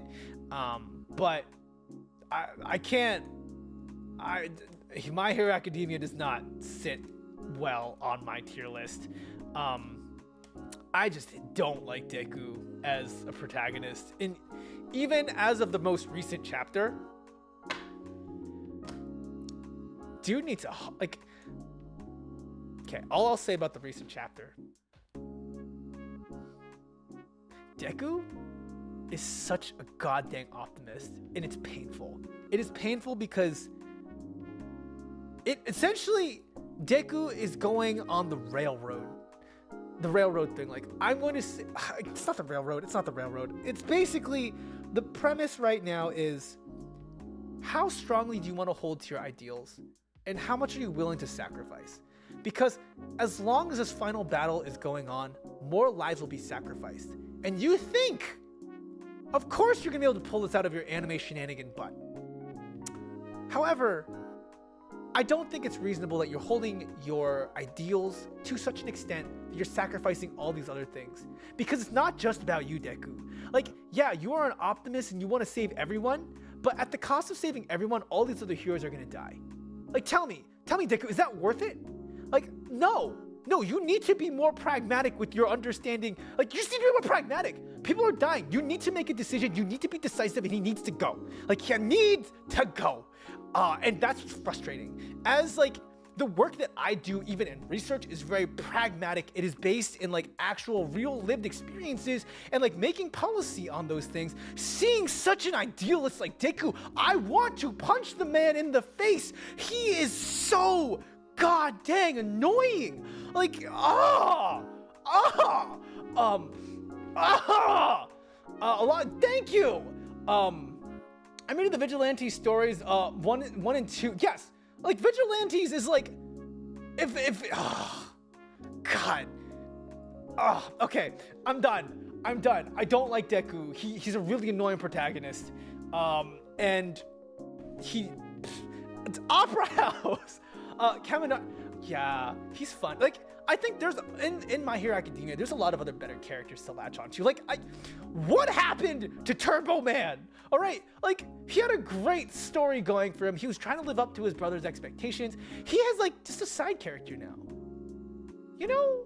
Like, tell me more. And I think the great contrast of, like, Endeavor is, like, a terrible father trying to be a better person. That's a good plot line. I'm glad they focused on that. Like, it shows that you need to be pragmatic and you need to recognize the faults of your sins, but also Endeavor made a decision as like, my son needs to go and we need to take him out. That is a decisive decision that needs to be made, and I respect that the author did that. But for the sake of Deku's optimism, I think something had to give. And I also say this about Attack on Titan. I don't like the ending of Attack on Titan, like even the revised anime version, because I don't think Eren has ever been like, I look so far into the future, this is the only outcome that works for everyone, so I'm going to become the villain. Why not just say Eren hates the world, Eren hates everyone, and wants to kill everyone? What is so wrong with that? I am fine with Eren just being a villain and taking everyone out. I think it adds so much more purpose and significance to the world taking him out, and so much more meaning. Like, you're a selfish idiot. You have literally from the very beginning sacrificed your own selfish goals to other people for your own selfish goals. Just make Eren hate everyone and blow up the world. This is not an anime stream. I am done. Also, the ending of Attack on Titan, they are not going to be heralded as heroes. They should be tried under the world court, and they will probably go back into the same system that was there before. And yes, well, the author says that they go and live their lives as diplomats. No, they participated in taking out 80% of the whole human population. I am done with this. We are not taking any more anime questions. I will save that for a different Zatsu. I am not even through day 2. It is 8:30. We're moving on. Okay, after I left Carrot needed to go home, I went to Quick Quick is a French fast food brand. No, you're good. I am very passionate about these things. I have many thoughts, as you all know. I went to French fast food. I got their other 4 for $4 combo with juice. Look, I got juice. And so also, they gave me a donut for the dessert. This donut was good. I ate it for breakfast the next day, but I got a hamburger. As I said, it was very flat. It was good. I got fries, and they're not French fries. They're just fries, because they're in France. And the thing that I learned about France, or Paris at the very least, they give me mayonnaise as an option with my fries. Mayonnaise. I love mayonnaise. Okay, Black Flame, yes, the sandwich is a little sad. Okay, this is this sandwich. I also had this sandwich, which is much bigger. I should have had this picture. I forgot to include this picture. This picture is much better. It's like thicker and bigger. It's just a better sandwich. But it wasn't bad. Like for all this for like $6, it was good. Look,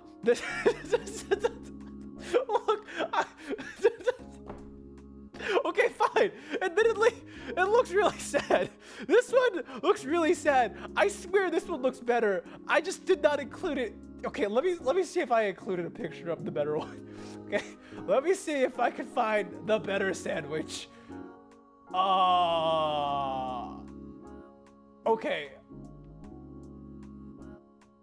Okay, I don't have a picture sandwich. It was good. It was pretty good. But the fries, they came with mayonnaise and like a tomato bisque sauce, which is not ketchup. It is like a mix of ketchup with some bisque in it. Like it's peppery. It was good. It was good. But yeah, here is sad sandwich. It was good. It was a good sandwich. It looks sad. Okay, look, sometimes the best things in life don't always look that great. All right, some of the best people you'll meet look sad, but they're great people. You know, just this sandwich is like a sad person you meet on the street. It's like the Palmon Depresso, you know, or like Esper. You know, like they look sad, but they're great. They're good things in life.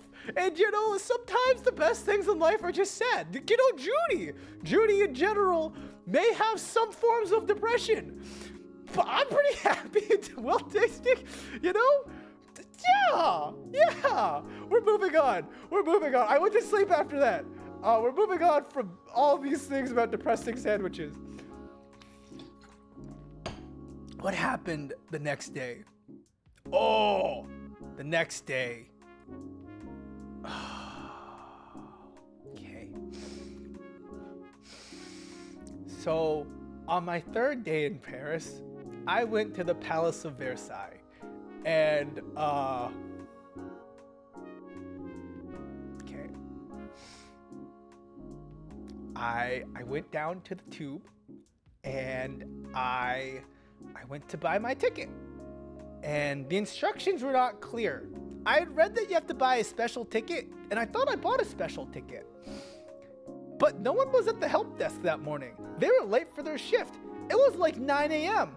No one was at the help desk to give me a ticket. So I went and bought a ticket, and I was like, this is great. And so then I hopped on my train, and I went to Versailles. And the moment I got off the train, there were people checking tickets. And I was like, oh, that's great. That's cool. I'm gonna go give them my ticket. Everything's gonna be great.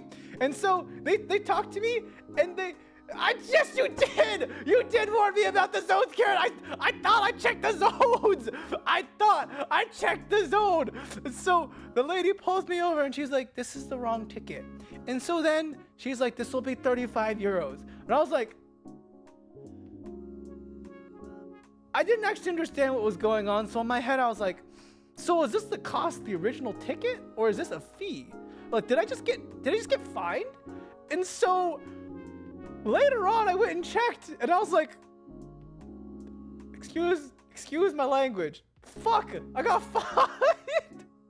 And so then I looked into the fines more. The thing that's bad is like, if I couldn't pay my fine on the spot, they would have doubled the fine. Luckily, I could pay the fine, but what if I couldn't pay the fine? They charge me 65 euros if I can't pay the fine. Like, are you kidding? Are you kidding? That's the biggest fuck you. Like, you're lucky. Like, I'm very lucky. I'm fortunate that I could have paid my fine, but like, that's ridiculous. Also, I don't understand why you have so many staff outside the Palace of Versailles checking people for tickets, but there was no one at my subway station to say, hey, you know, let me get you the right ticket. No one. You have staff to check people's tickets, but you don't have staff to help people buy the right tickets? That's a scam. That's a scam if I've ever seen one. Also, I was not the only tourist that got pulled over. There was a handful of tourists that kept getting pulled over. I'm sorry, Karen. I did bad. And so for the rest of my trip in Paris, I was like, you know what? We're only gonna eat bread and cheese from here on out because I got fined 35 euros. You know what I could do with 35 euros? That's so much bread and cheese I could buy. That's at least 10 baguettes and cheese. So much bread and cheese. I was so angry. Until like the rest of the Versailles trip, I was just angry. Like, I cannot. Like, I'm fine with the fee. I get it. I screwed up. But like, where's your staff? That's what made me angry. Where's your goddamn staff? Not there. Non-existent. I fully believe it was an operation and a scam because you know what? When I looked it up later, other people also had similar complaints. Tell me, where is your staff to help me buy my ticket? Oh, you're gonna charge me for buying the wrong ticket? Your machine did not fully explain how the ticket system works. I had to look up, okay, after this, because I was going to Disney, I was like, all right, I need to watch a goddamn video on how this thing works. And so apparently there's a function that says, what is it? Tourist attractions? Airport. Why should I expect Versailles to be a tourist attraction? People live there on their daily basis. Yeah, Karen, you'll have metro staff. They work at the little box that says, you know, whatever it says at the top. There's a little glass and you can talk to them and they give you things. That's how I got my ticket. Oh, that's how I got my Navigo card. That's how I got my Navigo card. And like,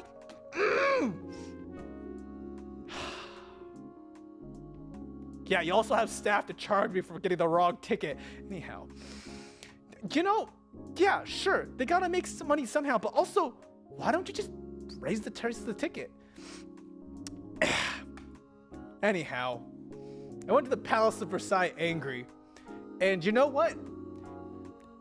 I understand why the French Revolution happened. I understand why strikes happen so often, because you know what? If I'm gonna be scammed like that, I would rebel too. If I was living in poverty and I saw royalty living like this, I would rebel. I honestly don't have a lot to say about the Palace of Versailles. Sure, I went and listened to every single room and I tried to get as much touring as possible. I'm gonna be quite frank, I was just very angry the whole time. Oh, that palace was lit. Oh, it was lit. Okay. All joking aside, from the history, it was really cool to see like all the places that I traveled to, such as like Central Europe, like going to Schönbrunn Palace, like London, and like hearing about their history. It was kind of like, you know, historical, you know, universe crossing, because like what they talked about with like a Neuschwanstein and Schönbrunn Palace and the Palace of Versailles, like all those people, like, you know, it all happened, like, the family connections happened at the Palace of Versailles. Like, you know, we sent off this princess and this prince here. You know, they went to this palace there, over there. You know, we married off this person. Like, it all made sense. I was like, oh, I get it. This is how royalty happens. And, like, don't get me wrong. Even here, I'm pretty sure this pillar is probably worth more than me. Like, just this one pillar. Or maybe the door. There was a lot of really expensive things that are worth more than like my whole net worth. And I can respect that. There's a lot of rich things going on there. And they had a lot of fountain and yard. That's their yard, their backyard. I can see how they were out of touch. Like, if I could just sit, okay, this is the whole palace. Like, this is bigger than some colleges. You know, like, wow, there's so much. Like, it takes like 30 minutes to walk from, it could take like 10 minutes to walk from one side of your house to the other. I don't want to live in a house that big. And like having servants everywhere. Also, this is someone's bedroom. I don't remember whose bedroom this was, but like, that's a lot of bedroom. Like, I don't want that much room. I want to be able to roll out of my bed and like do what I need to. Bonsoir. Hello, chocolate milk tea. Thank you. So yeah. Also, I took a picture of the Hall of Mirrors because look at all the people here. Like, god dang, that's a lot of people. And some of these people came like prepped. Like, there was one person who was like wearing a dress, and like there are so many people like the Instagram influencers who are like, oh, I came like I'm wearing like a short dress, like I'm going to have revealing assets and like, you know, like high heel shoes. I'm like, girl, you're doing a lot of walking today. Are you sure you want to wear those heels? So like, yeah, I don't touch is kind of putting it lightly. The place is so big, probably like 2,000 wedges of cheese. Yeah, 2,000 wedges of cheese. I don't know. Like, look at their yard. That's a lot of yard. Like, I think, yeah, it was a lot. And then just knowing that they charged me extra because I had bought the wrong ticket, I would have participated in a strike that day. I actually participate in strikes regardless, as long as it aligns with my causes. Can I rent to stay in the bedroom for one night? You know, I don't even know if I want to do that, you know? You can fit at least two, the fountain. Also, apparently, the Palace of Versailles holds like, I think there's like an EDM concert that they have there. They also have other concerts. Like there's a whole opera. There's a concert hall in the Palace of Versailles. It's kind of wild. Like it has there's like sculptures and crap in there. Like I mean, clearly just in this room. Like look at all the paintings in this room. Some of the paintings in the Palace of Versailles, I'm pretty sure are legitimately bigger than where I live. Like legitimately. I don't know how they got that many people to work on it. It was so god dang nice. And what I was supposed to do as I was prepping this is I was supposed to use the Palace of Versailles app and be like, yeah, I remember what's going on here and I'm going to tell you historical facts. But quite honestly, it's a lot of rich people things here. A lot of rich people things. And that's what I got out of it. Rich people marrying other rich people, shipping them off to other countries to rich people. So then the other people, the poor people will be like, wow, our kingdom is doing great until we behead them. But also the most important thing that I saw at the Palace of Versailles was the Marie Antoinette manga. And I'm gonna be honest, this was more exciting than it should have been. Like a lot more exciting. Cause I mean, look at the pictures. Like that's kind of nice. I would actually read. If I had more time in Versailles, I would have sat and just read the manga. You know what? Maybe I will go ahead and read the manga. I should do that. I might just go and read the manga later. But yeah, Marie Antoinette. How do you think it ends? What do you all think happens at the end? You know, you think like they tragically kill her off and marry her off? You know, I don't know. Like I'm kind of curious as to how this manga ends. I'm never gonna know. Did you go? Yeah, I can climb. If I were more athletic and could like freeze climb, I would be like, yeah, you know. People have got. Oh my god, how much does it cost to rent this place? That's like tuition. That is tuition. Anyhow, yeah, that's a lot of palace. Yep. And did you know there's a town of Versailles? Like people live around this area. So this is to put things into perspective for you. Okay, let me just do over here. Okay. Now this is the map of the town of Versailles. This is the train station that find me right here. And this is the palace. This is their yard. I'm gonna go through that one more time. This is the train station that I got off at. This is the palace. This is their yard. It's a lot of yard. A lot. And the town over here, I walked like in this area. Yeah, I was hungry, so I walked around this area. And it's like towny, you know? I can't really say much. It was really cute. I saw a wool store. I saw a Happy Wool store. It was so cute. I went in and they spoke French at me. And I was like, English. It was so embarrassing. And then they asked me, oh, are you looking for a yarn for a particular project? And I was like, I don't have a project. I'm just here because I saw wool and I was excited. So it got me thinking more about like maybe I should start up another project. I think I just need to get back into crocheting. You know, maybe I'm gonna put the hat project down for now and just make a scarf. So I might go and just make a scarf. But I saw a Happy Wool store. It was so cute. It made me very happy. And those yarns were not cheap. Not cheap yarn, but it was good yarn. And then I went into a small bakery, like a little hole-in-the-wall bakery, right over here. And I saw they were selling cottage cheese with prosciutto, a croissant. And I was like, this was before I discovered that I could eat a lot of cheese. I was like, I want the cheese. I'm going to eat it regardless. And so I was like, this is gonna cause me pain, and I didn't bring my Actually, I didn't say I didn't bring my lactate pills. I think I was like, I'm going to eat it without my lactate pills because I trust in the power of European cheese. And I ate the whole thing, and my stomach felt fine. It was amazing. This was so good. I miss the mouth texture. The texture of the cheese. It was so thick and creamy. Oh, it was so good. And the croissant was so crispy. It was delicious. I want more. Oh, it was so tasty. Oh, I also saw Burger King. I went to Burger King afterwards. Don't judge me. I went to Burger King. I got, what did I get? That's not my burger. That's just some fries.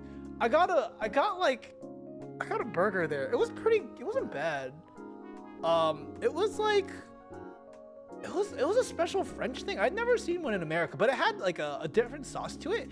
I think it was probably the 1954 sauce. I don't even know what the 1954 sauce is. Like, I ate it.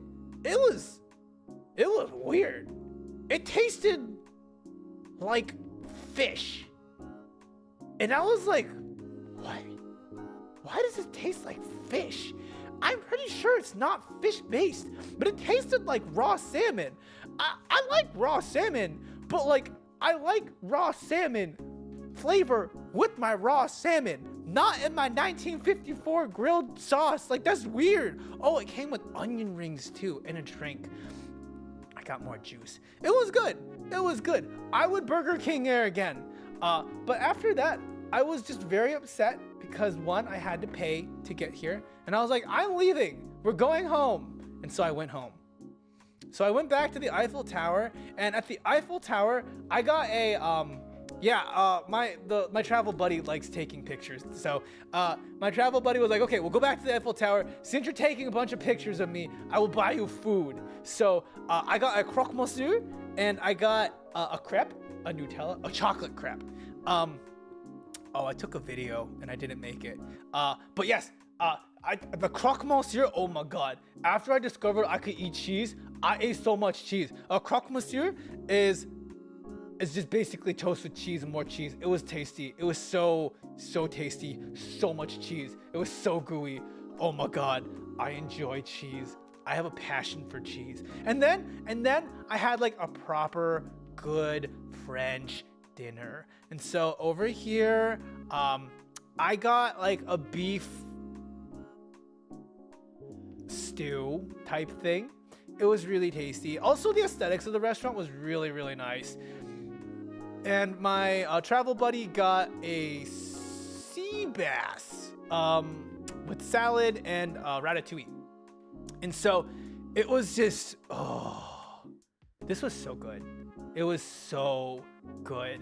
I'm not gonna say like it was a very different kind of flavor palette. I feel like they go more for texture rather than flavor. So the flavors weren't incredibly strong, but I will say the flavors were, it was more about the textural experience, which I think is great. I think it's important to have different like facets of the food as you're consuming it. So yeah, the food was great. And I enjoyed my croque monsieur and my my crepe and the Eiffel Tower. Yes, more Eiffel Tower. There's lots of Eiffel Tower. Did I include the Eiffel Tower? Anyways, okay, where's my... Okay, after this I went to sleep, and the next day I went to the Louvre. Okay, now at the Louvre, I had a strategy for the Louvre. One, I got a timed ticket for 9 a.m. So that means I got up at like 8 a.m. No, 7:45. I got up at 7:45 a.m. It was so goddamn early. But even when I got there early, there was a line to get into the Louvre. I had a strategy that day. I was like, I'm going to see the Mona Lisa and I'm gonna stare at it and look at it. And I thought there'd be less people, but there was a lot of people, even at 9 a.m.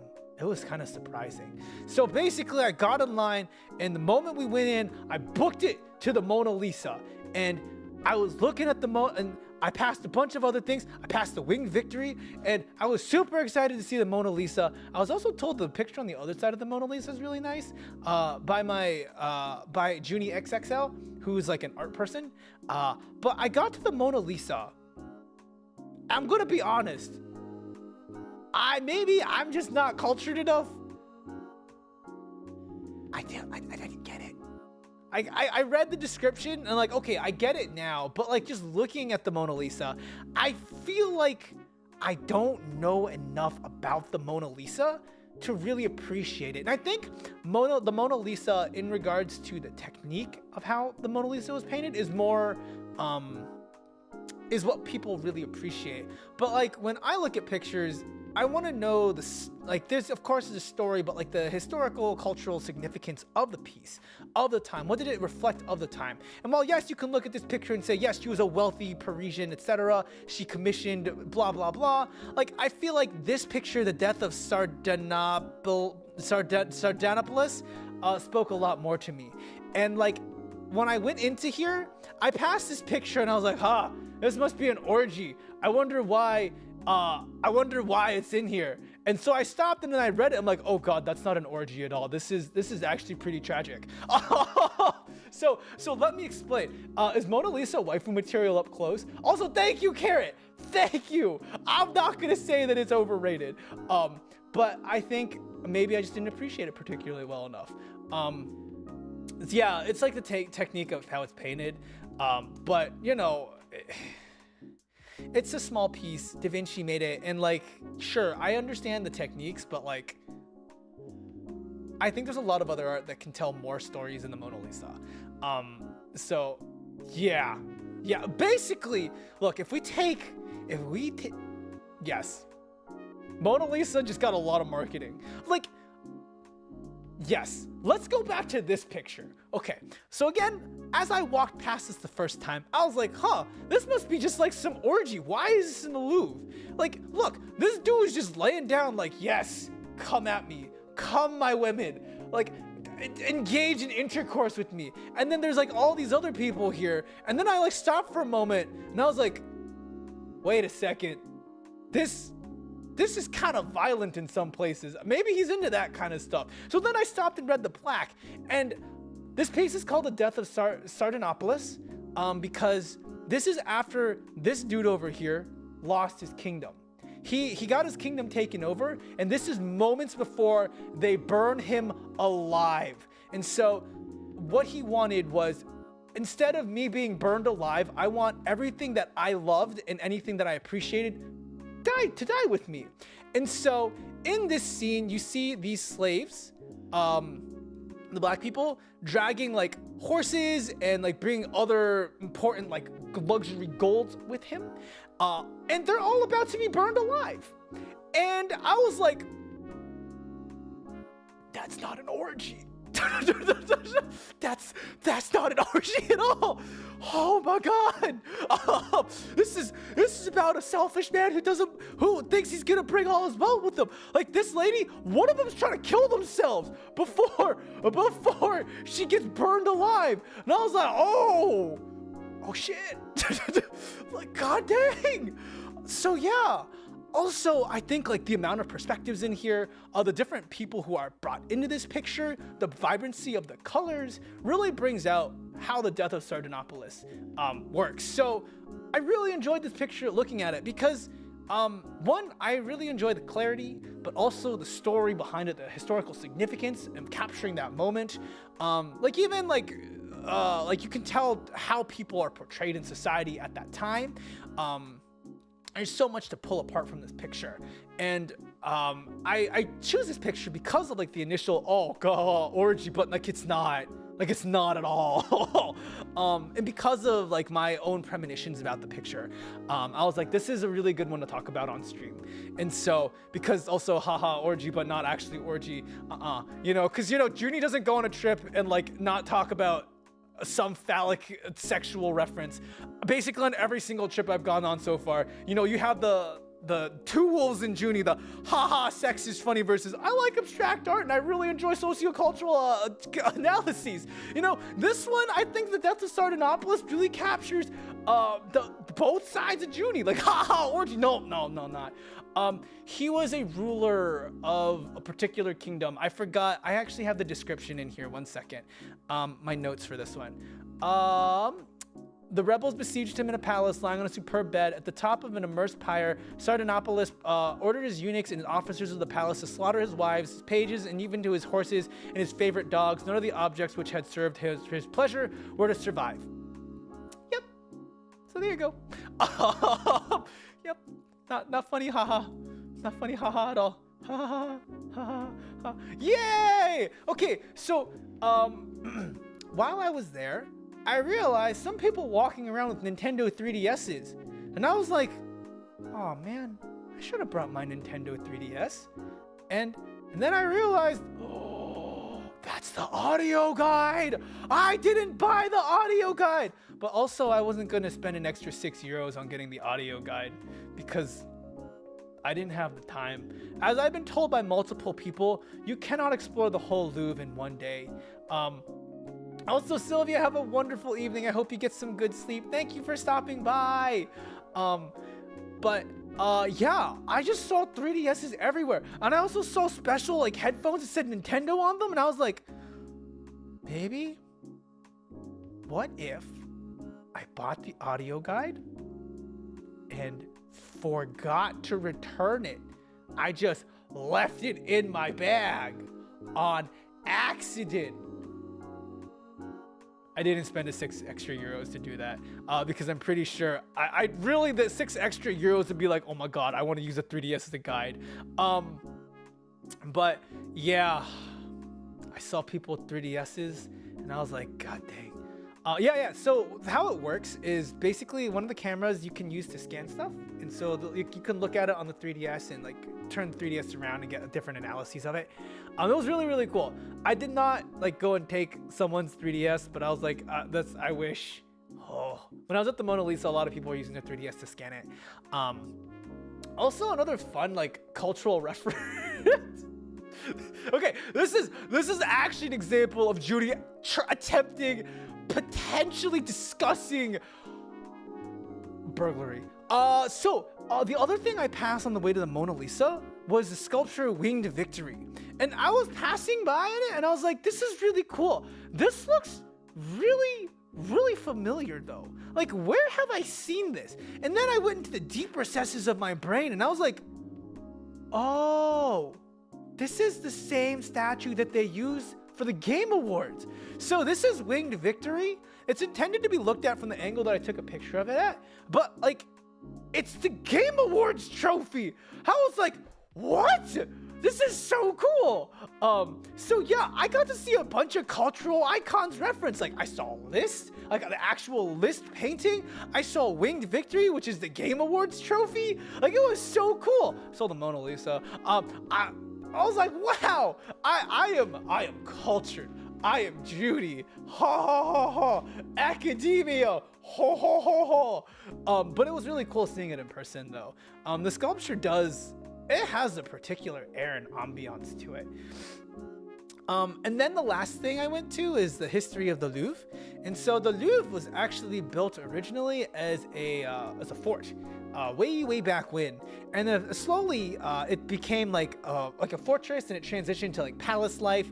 And this triangle, the pyramids in the Louvre, didn't actually pop up until like 1980 something. And so there used to be more Louvre. Like over here, there used to be a whole other section. But during the French Revolution, people got upsetty spaghetti and decided to burn it down. So, you know, part of the Louvre is missing. But, yep. Oh, who built that portion? I remember who it was. It wasn't Maria Teresa. It was, Medici. Catherine Medici II. Because she's also Civ 6. Okay, all the history that I did was basically, that's familiar. Did I use that character in Civ 6, or have I seen that character in Civ 6? And Catherine II of Medici was also a civilization leader. So also, truly at some point I'm gonna have to do a Civ stream. It might be like, it's gonna be boring, but I'm just gonna sit there and just history things. So yep, there you go. Fun facts. Zhuni plays Civilization so he can go and see historical stuff. But the Louvre, I could have spent so much more time at the Louvre. I wish I spent more time at the Louvre. Like, if I had my way, I would just have baguette and cheese and just eating that all day at the Louvre. But unfortunately, I had to eat lunch, and I had my second fancy meal. I have been told by many people that when you go to Paris, you have to go to Angelina's and you have to have their hot chocolate. They are very well known for their hot chocolate. And oh my God, the hot chocolate was amazing. Also, there was like no line in front of Angelina's. Apparently, when you go to Angelina's, there's usually a really long line, but it was like a 5-minute wait for us. So we went to Angelina's and we got their hot chocolate. And oh my God, the hot chocolate was like, how do I describe it? It was a thick chocolatey flavor, but not sweet. And the texture was thick. It was so good. Like, one, you should not chug Angelina's hot chocolate in the first place because you'd appreciate the flavors. But even if you wanted to chug Angelina's hot chocolate, like, imagine melting down a chocolate bar and then trying to chug that because it's thick. And I don't have the right video. I do have a video of me pouring the hot chocolate, but I put the wrong one in the gift maker. But you can see like it's thick. It's not like a hot, like I cannot go back to my plebeian choco Swiss choco milk tea whatever thing. Like I need to get like actual like this stuff. I don't know how I'm gonna make hot chocolate like this, but I will make hot chocolate. I also ended up ordering a salmon pastry puff. And this was crispy and light on the outside and like a lot of good salmon on the inside. It was really tasty. And also the plating was really good. Between me and my travel partner, my travel partner got an avocado toast. This thing is a freaking avocado toast, all right? That is all avocado. Have you tried to cut an avocado like into slices and let alone put it into a whole goddamn freaking flour? That was amazing. And then there was a layer of like some white sauce on it and then just like a bunch of like fruits. It was good avocado toast. I'm never going to make avocado toast like that. I didn't even want to eat the avocado toast. Like, tell me, could you actually eat that? Like, it's too goddamn pretty to eat. Also, in addition to that, I got like an eclair. This was fluffy, light, and crispy. And then we got, I think this is caramel, but this was thick. It was like a cheesecake kind of texture. It was so good. This meal was so good. It was just, yeah.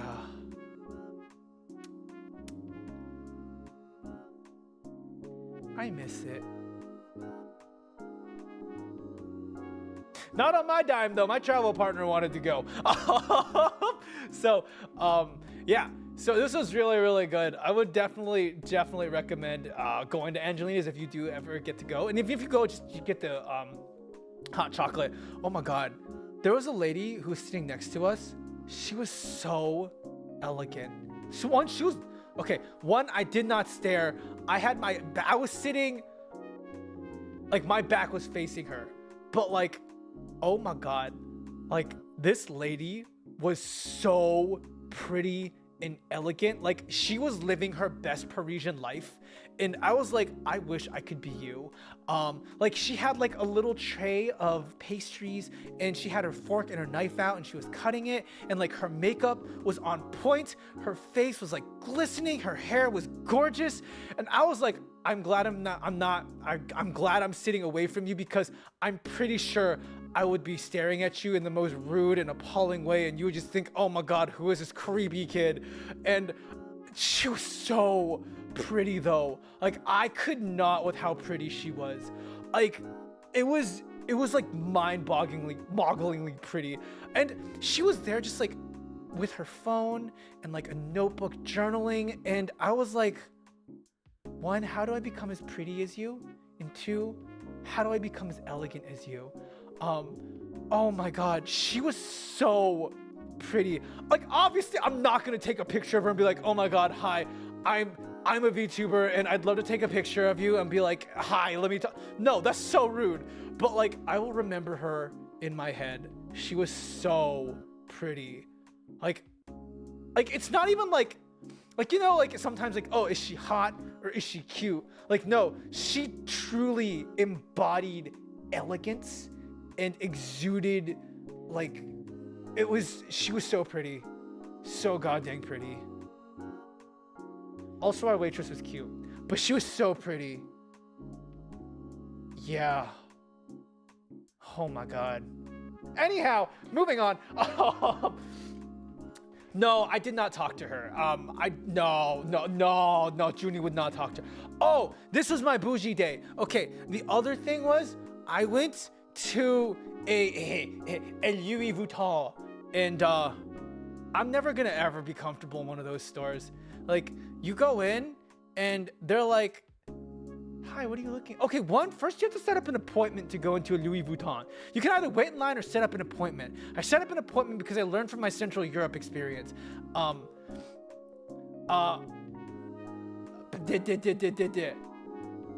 Okay, fine. Javier, I saw. Okay, look, I will say this once. Much like, what's his face from Dr. Stone? Is it Ryuma? The sailor guy. All women are gorgeous in their own way, and we should respect and honor their beauty, whether it be intellectually, whether it be through their kindness in their heart, whether it be through their appearance. All women are beautiful. I will not go the extra step and say, yes, we're gonna leave it there. She really did leave me speechless though. Like, she was really, really pretty. Oh my God. But I went to a Louis Vuitton, and like the way that they do. Okay, so one, I got to talk to the obviously I spoke to the person, the sales rep who was selling me the bag. But one, they have to take 3 exams to work at a Louis Vuitton. And particularly for like the Louis Vuittons in Paris, like you have to have a certain level of English proficiency, and you have to take exams and stuff. And like the way the customer service is like phenomenal if you go in with the intent of like, you know what you're gonna buy. Like they're like, do you want like a cup of tea or something to drink? And so I got some tea. Like the way that they present the bags, the way that they talk about their products, like it's just a really well done show. And even one, I'm not gonna buy myself a bag. Like this is because like Zhuni Mama wants a bag. But like, yeah, it's just like the Louis Vuitton sales reps go through a lot, and like to even work at like the flagship store near the Arc de Triomphe is like it's a whole thing. And like because Mama Zhuni wants these things, like I'm starting to get comfortable in these spaces, and like if I know I have to go to a high-end store, I actually like dress up and attempt to make myself look like a decent human being. But there's also like a way of approaching these stores and walking in. It's like I have a particular air. Like you can't walk in and be like, oh, I'm Zhuni, I'm incredibly insecure, which I am. Like I don't know what I'm doing here. Like I go in like pretend like it's like I try my best to be like, yes, I am Zhuni Excel. I'm looking for a particular bag of this particular brand, and I really want to know if you're selling this today.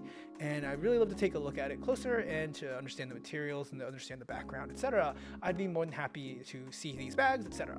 And like, you know, I even use like a different voice. I'm not talking to the sales rep like this. I'm like, yeah, this is a really interesting bag. Can you tell me the price and like how this works? Yeah, I change my tone and everything. Like the whole Zhuni demeanor changes. Like, yeah, I generally use this voice like if I'm in a more professional setting, and like it definitely comes off across as like I am more formal, etc. Versus like, hi, I'm Zhuni. Like this is the fun Zhuni. I here for a good time. Versus, hi, I'm Zhuni. I'm here to teach your class, and we're gonna talk about particular like concepts. And if I'm at a store or department store looking for a particular brand, I really would like for you to hear more about what this brand carries and what this means. You can go window shopping in a Louis Vuitton. You can just walk in, but the service is different. And this is from personal experience. I also think it does matter how you carry yourself, but I think there's a shift in how carrying yourself in these stores. Yeah, how you carry yourself. I'm done with this voice. Oh, sorry. Like how you carry yourself in these stores definitely makes a difference. Like when I was in Central Europe, and even like when I was in the Arc de Triomphe, like when you walk in, like there are Chinese tourists. Is like some of them are like in like super casual streetwear, but like you don't know if they're gonna buy something or not. Versus like if I come in like, you know, I'm wearing a button-up shirt, like a V-neck collar, or like a zip-up collar, quarter zip, you know, a fun Zhuni, right? Like it's, you don't know who's gonna buy stuff. And so like I think it's changing, but like I'm still on my toes and try to present myself as the best as I can. So yeah, I ended up picking up a bag for Zhuni Mama. She needs to pay me back. Shipping. But I will say for luxury brands, if you are interested in buying any luxury brands that are Paris-based or France-based, you should get it while you're in France or Paris because it is significantly cheaper. Like it's not like half off, but like it's a significant chunk, and it makes a difference. So I would recommend that. There's a bunch of videos by other YouTubers who have done like, oh, why you should buy your bags in Paris and what kind of discount you're looking at. So the last thing I did was I went to the Arc de Triomphe, and I don't know why I was so excited about this. Oh, okay. I'm excited about the Arc of Triumph because I've heard so much about their roundabout and how disgusting it is. And once again, there are no lanes and it's just chaos. It's great. But also, I just really like the arch. I don't know why. Like I saw it and it's just like, wow, this speaks to me. I know nothing about its history. I've only seen it in Civ 5, and I really, really enjoyed it a lot. Like I don't know why. It's like it's just this goddamn giant arc in the middle of a roundabout. I don't know. Like yeah.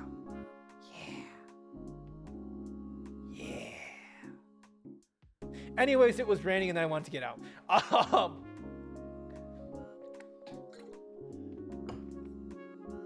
really have no idea why it was made. I wish I knew, but I have no idea. Some of these things are just like, oh, I really wanted to see it. So anyhow, next day, sleep. Okay, next day is really important. This is getting to Disney. All right. So the night before it snowed, and we hadn't taken the transit at like 8 a.m., but it was really packed. Like this was the train, and oh, Vijay, you're good. I honestly, for the arch, I really don't get it either. I don't know why I'm so drawn to it. I'm just drawn to the arch. Like, I was very excited about the arch. I think it's because I played with it in Civ 5. You're good though. I don't know why. I don't know why. But Disneyland Paris. I was planning on getting there early. So my Disneyland experiences are Disney World and Disneyland California. And both of my Disney experiences have been incredibly stressful. I don't like Disney. Like, the stress of it all, of planning your day, of like the amount of money that goes into it, it stresses me out so much. And so when I saw Disneyland Paris, I was like, do I want to do this? And in the back of my head, I was like, if I don't do Disneyland Paris, I'm probably going to regret it. And so I looked up prices for Disneyland Paris, and Disneyland Paris is actually pretty cheap. For American prices in January, it was only $79 to go to one of the parks. And that is fairly cheap. I was surprised at how cheap it was for $79, which is why I decided to go. And so I also booked in advance a restaurant. The restaurant was $30 a person for an all-you-can-eat buffet as well. So that is why I went to Disney. We'll leave that there first. And the first day, like, getting to Disney was already an issue because it did snow the day before. And we waited for 4 trains to pass. And even the 4th train that was like this, like, we all just shoved ourselves in because I needed to get to Disney. I had money on the line. So yes, the train was really packed. And there's a specific train that goes to Disneyland. I would go YOLO. Yeah. That's exactly like the rationale. So getting to Disney was already pretty hectic. And so here's a broad snapshot of Disneyland Paris. This is the entrance to Disneyland, the Disneyland park. They have 2 parks. They have the studio and the Disneyland park. This is their entrance up close. This is what I posted on Twitter. And then this is the castle. The castle is different from Disney World or Disneyland in terms of its architecture. The reason I know this is because I watched a bunch of videos, because if I'm going to Disneyland Paris, I'm going to make it worth it.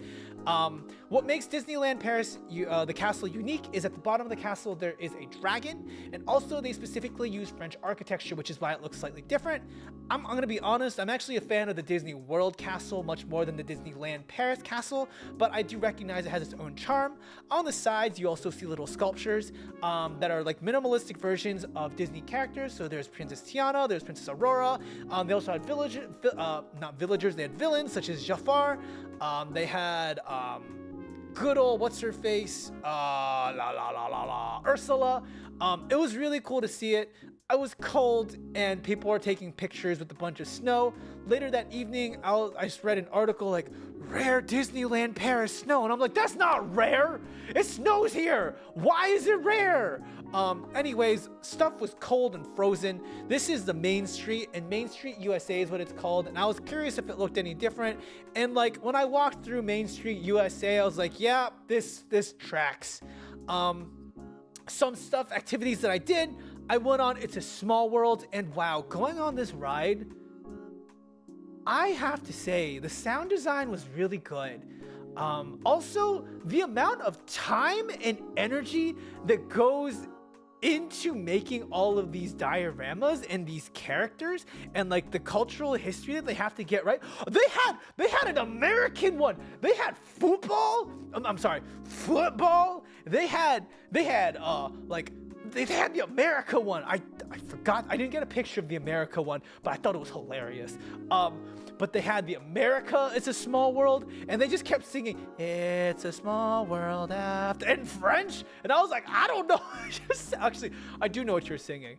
But it was super cool. And I feel like knowing what I know now about content creation, sound design, and like building a really immersive environment, like it's really, really cool. Even seeing like Buzz Lightyear and like the whole, like the aesthetic of the ride, the backdrops, like there's so much time and energy that goes into each of these things that I'm just like, it's amazing. I went to see the Disneyland Paris Lion King like 30-40 minute show. Also super, super cool. My only complaint, I did not like the sound design or how the mixing was done. I felt like the vocalists needed to be turned up. You could see that some of the vocalists are like singing their hearts out, but it was not coming out in the sound design. Two, they have live percussion in the background, but also in the backing tracks that they're singing with, there is already backing track percussion. And while at times the live percussion blended really well with the backing track percussion, there are other times in some songs where the live percussion did not blend well with the backing track. And so it just kind of like, it's not noticeable. It's not bad. It just bothered me. Like it was like, for example, sometimes there's like a really tight bass in the song, like a tight bass drum, and like the sounds are more cohesive. But then like when you listen to these live drums, the drums were more like they had a looser sound and like more, not reverb, but a wetter sound to them. And it just didn't mix and blend. Also, while there were some live vocals, some of the vocals in the backing track were already recorded. And while some of the characters on stage were lip syncing along, like it just didn't feel right. Like the blending didn't feel right because sometimes the vocalists would sing louder and the vocalists would sing their heart out, and you can just tell that it's not blending well. And I'm not here to say it's not a good show. Like it's still all very good. It's just that now that I understand like a little bit more about audio engineering, it's like this is what felt off. But it was still a great show. Like there was some really good acrobatics. There was like this stage piece in the middle. This stage piece actually moves, and the way that they use that center stage piece to one show like the death of Mufasa, and how they use the center twirling piece was absolutely phenomenal. That was a really well done stage piece and a creative way to use it. And even on the sides here, they had like ropes coming down from the top where it would like people would like do air acrobatics. It was just really great in general. Like good usage of stage lights, stage presence, like using the whole stage, just sound design. Even though they had live percussion, I just wanted a bit more from the whole experience. And yeah, it was great. It was a good show though. I really enjoyed it. I went on Hyperspace Mountain. I did not do too many outdoor rides like roller coasters because it was cold. Like I did not want my face to freeze. So I did Hyperspace Mountain though because it was an indoor coaster. And even going through Hyperspace Mountain, like the whole thing, like there's music, there's like things to look at, there's visuals. And while like some people, they go on a roller coaster like, it's terrifying. I actually spent most of my roller coaster ride looking around like, oh, wow, there's so much that they built into this, like the stars referencing Star Wars, like, oh, there's a machine there, like, oh, there's a backdrop there. Like, I was just really enamored with the whole, how they built the space. And I think the reason why you pay for Disneyland, Disney World, is it's essentially going to a giant Disney con. You basically immerse yourself into the world of Disney, and they want you to feel it in everything that you do. The moment you walk into Disney, you hear music that says, oh, I am on Main Street Disney. What does this represent? When you go into the castle, you hear music, you hear the princess music, whether it be from Cinderella, whether it be from Sleeping Beauty. You hear those sounds and it makes you feel like you're a part of it. There's no part of the park that doesn't, well, there's some parts that doesn't have some intentional purpose of how it is built to make you feel that you are in a Disney space, in a Disney branded thing. And I think that's what you pay the $79 for. And so even like when you go on this Hyperspace Mountain, of course, like it's kind of boring on the way, but there's stuff to look at. There was like the Lost City of Atlantis references in the water. And I was like, that's so cool. I love that movie. Why don't they ever talk about it more? Great movie. Like there was a statue of Wall-E and Eve. I love Wall-E. Wall-E's fantastic. Wall-E's just a little dude just trying to get by. The place that I booked us for lunch was Agrabah. It was a buffet. It was $30 USD. Which is quite good for the price. I think I have pictures of the food later, so I'll go into the food pictures. And then in the evening at Paris, at Disneyland Paris, they had a drone show, which was super cool. I took out the music and the GIFs, but like, oh my God. This was so inspiring. Like, listening to how they mashed up a bunch of different like musical themes from all the shows into like an exciting experience was really inspiring. Is like, oh, how do I incorporate this kind of sound design and this kind of sound engineering into my own work? Especially with how they lined it up with everything else. It was really, really cool. And if anything, like hearing the sound design and just how clear the audio came out in such a big park. Like they have to have some amazing speakers, but also you cannot see the speakers at all at the park. Like I'm sure you have to really look for it. I have no idea where the speakers were. But to get such clarity and sound from that whole thing was absolutely amazing. So yeah, like I think now let's get to the meat of this whole why Zhuni is talking about Disney. As I was standing in line for Hyperspace Mountain, it was a 50-minute wait, and I was like, I spent $70 to get in this park, and I'm gonna pay extra money, 70 plus 35 for my meal, plus X amount of food. This is gonna add up. How am I going to measure if I'm using my money efficiently? And what came to my mind was when I was looking at the Disney website, they were calculating things of like, you know, what is the fun per minute? And I was like, that is an interesting way to measure fun. Fun per minute. Like, am I having fun right now waiting in line? Not particularly. Not particularly. Also, yes, this train was made from a drone. So these are all drones and they all move, and they made a bunch of other stuff too. So what if, bear with me, what if I made a subjective scale from 1 to 5 and I go through all the activities that I did and I measured the amount of fun that I had? Here is my chart of the amount of seconds I spent waiting for each goddamn activity. These are all rough estimates. And so as you can see, I have my commute, which is I had 9,000 seconds, which is about 2.75 hours. I had my Mickey Mouse photo op, and so I waited about 1.5 hours, and the whole thing took about 1.5 hours, which included waiting. All these times include how long I waited for the activity. Lunch was a 1.25 hour ordeal, which is because I got in at 12 and left at 1:30. It was a buffet. I'm gonna get my money's worth. And so I figure, let me see if I got the most out of my Disneyland experience. So we first have my waiting times. Next, we have my actual fun. I took the average amount of fun. And so lunch, I gave a 5. The fireworks show was a 5. Oh, I'm sorry. 5 is very fun. 1 was not very fun. And so 2.5 or 3 is like, we're okay. So, okay.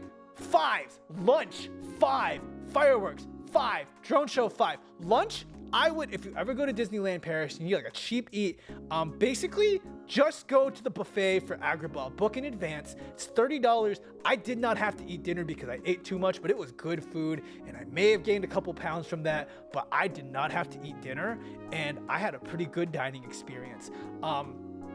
2, the fireworks show and drone show. Overall, it was inspiring to see live performance and seeing how they incorporated sounds. Now, the next thing is the Peter Pan ride. Short ride, but also concise. It's not exciting, but the Peter Pan ride is about the experience of capturing the story all over again. And I think from the aerial view that you have in the boat, looking down at dioramas, it was really cool. The Lion King show, also very good. Already talked about that. Hyperspace Mountain. I should have given this a different rating. I think the overall thing would have been waiting in line for Hyperspace Mountain sucked. It was a 4, or it was like a 1. But going on the ride, it was a 4. Buzz Lightyear Space Adventure, short wait, also fun. 4. I scored like a 41. I don't know. I scored a lot. A Small World. I don't know why I gave Small World a 3. I really should have given it a higher score, but I think inside, I don't want to admit that I really like It's a Small World. I don't know. There's something special about It's a Small World. I don't know. Like,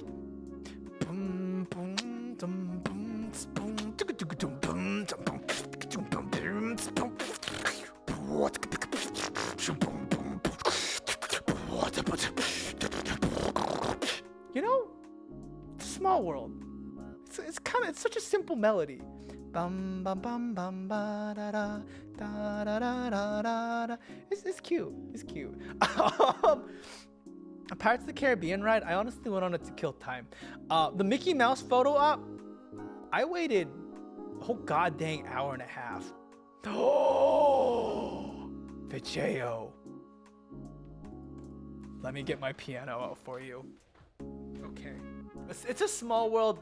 Basically, in the small world ride, it's a small world is a ride at Disneyland, and the premise of it is to show how like all the cultures of the world and really how small the world is. And so the melody for It's a Small World goes.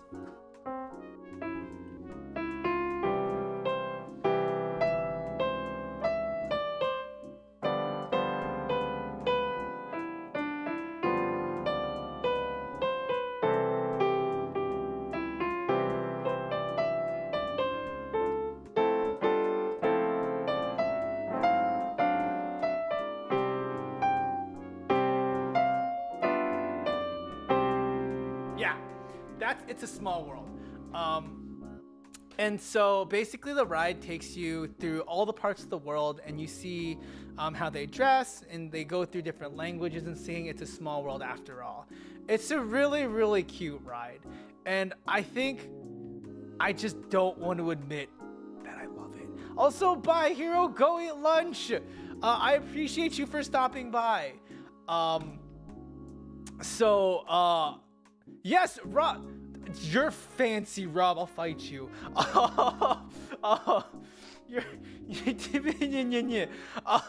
So then dinner. I got dinner at the Coco restaurant. I don't know what Coco has to do with food.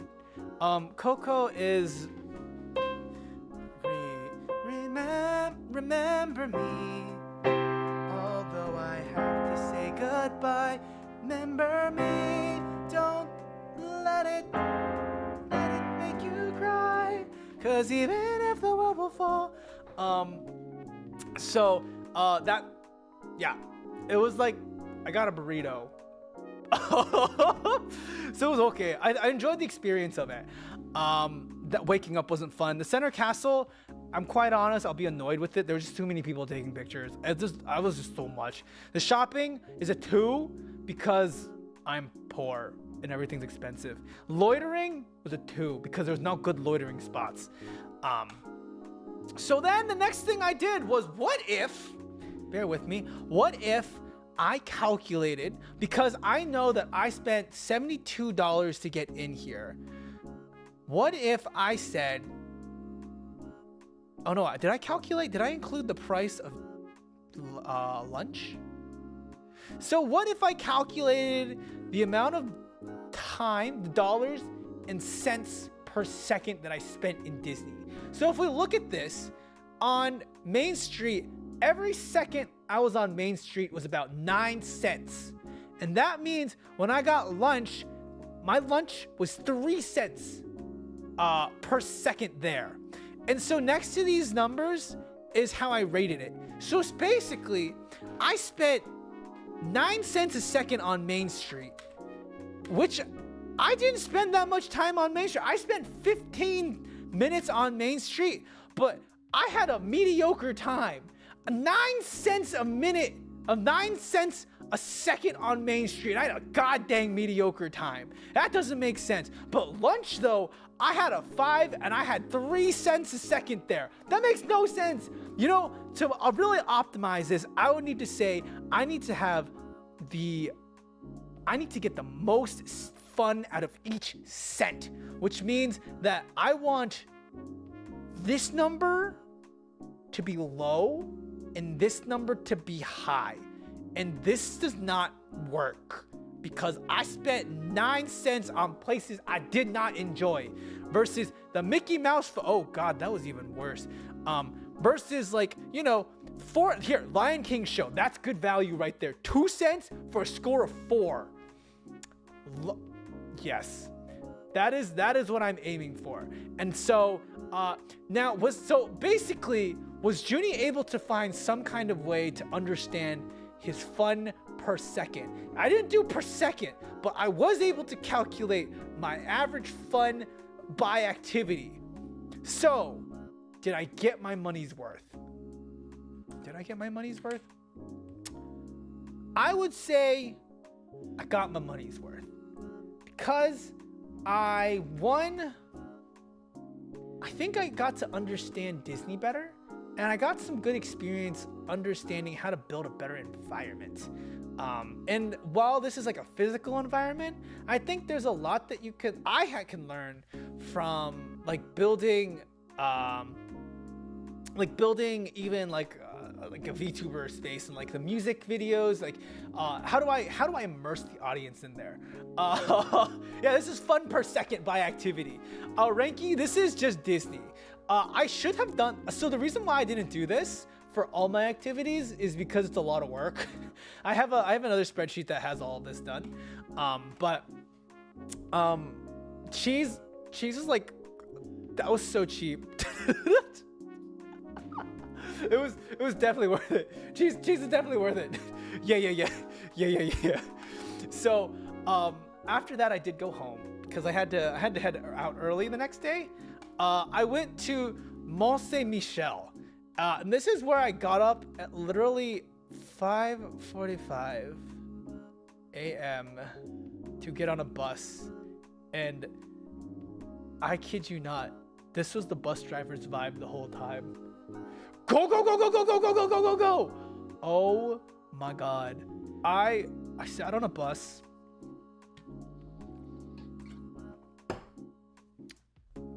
I sat on a bus for 3 hours to get to Mont Saint Michel. I had 4 hours at Mont Saint Michel, and I left on another 3-hour bus ride. I was on a bus for 6 hours, and I was at a location for 4 hours. The reason why I was excited for Mont Saint Michel is because I play Civ 5 or Civ 6 and I built Mont Saint Michel. And also I do really enjoy Mont Saint Michel as like, the concept is like water actually rises. Let me show you a picture of it. This is Mont Saint Michel. And so all around Mont Saint Michel, you can see that there's a bunch of dirt. What happens though is dirt's actually pretty muddy, and this actually fills up with water. Like this whole thing fills up with water. When you build it in Civilization 6, you have to build on a swamp or a marshland. So Mont Saint Michel actually is like water based, and so this bridge here is actually, this used to be a different path, but they built it as a bridge, and so water can go through.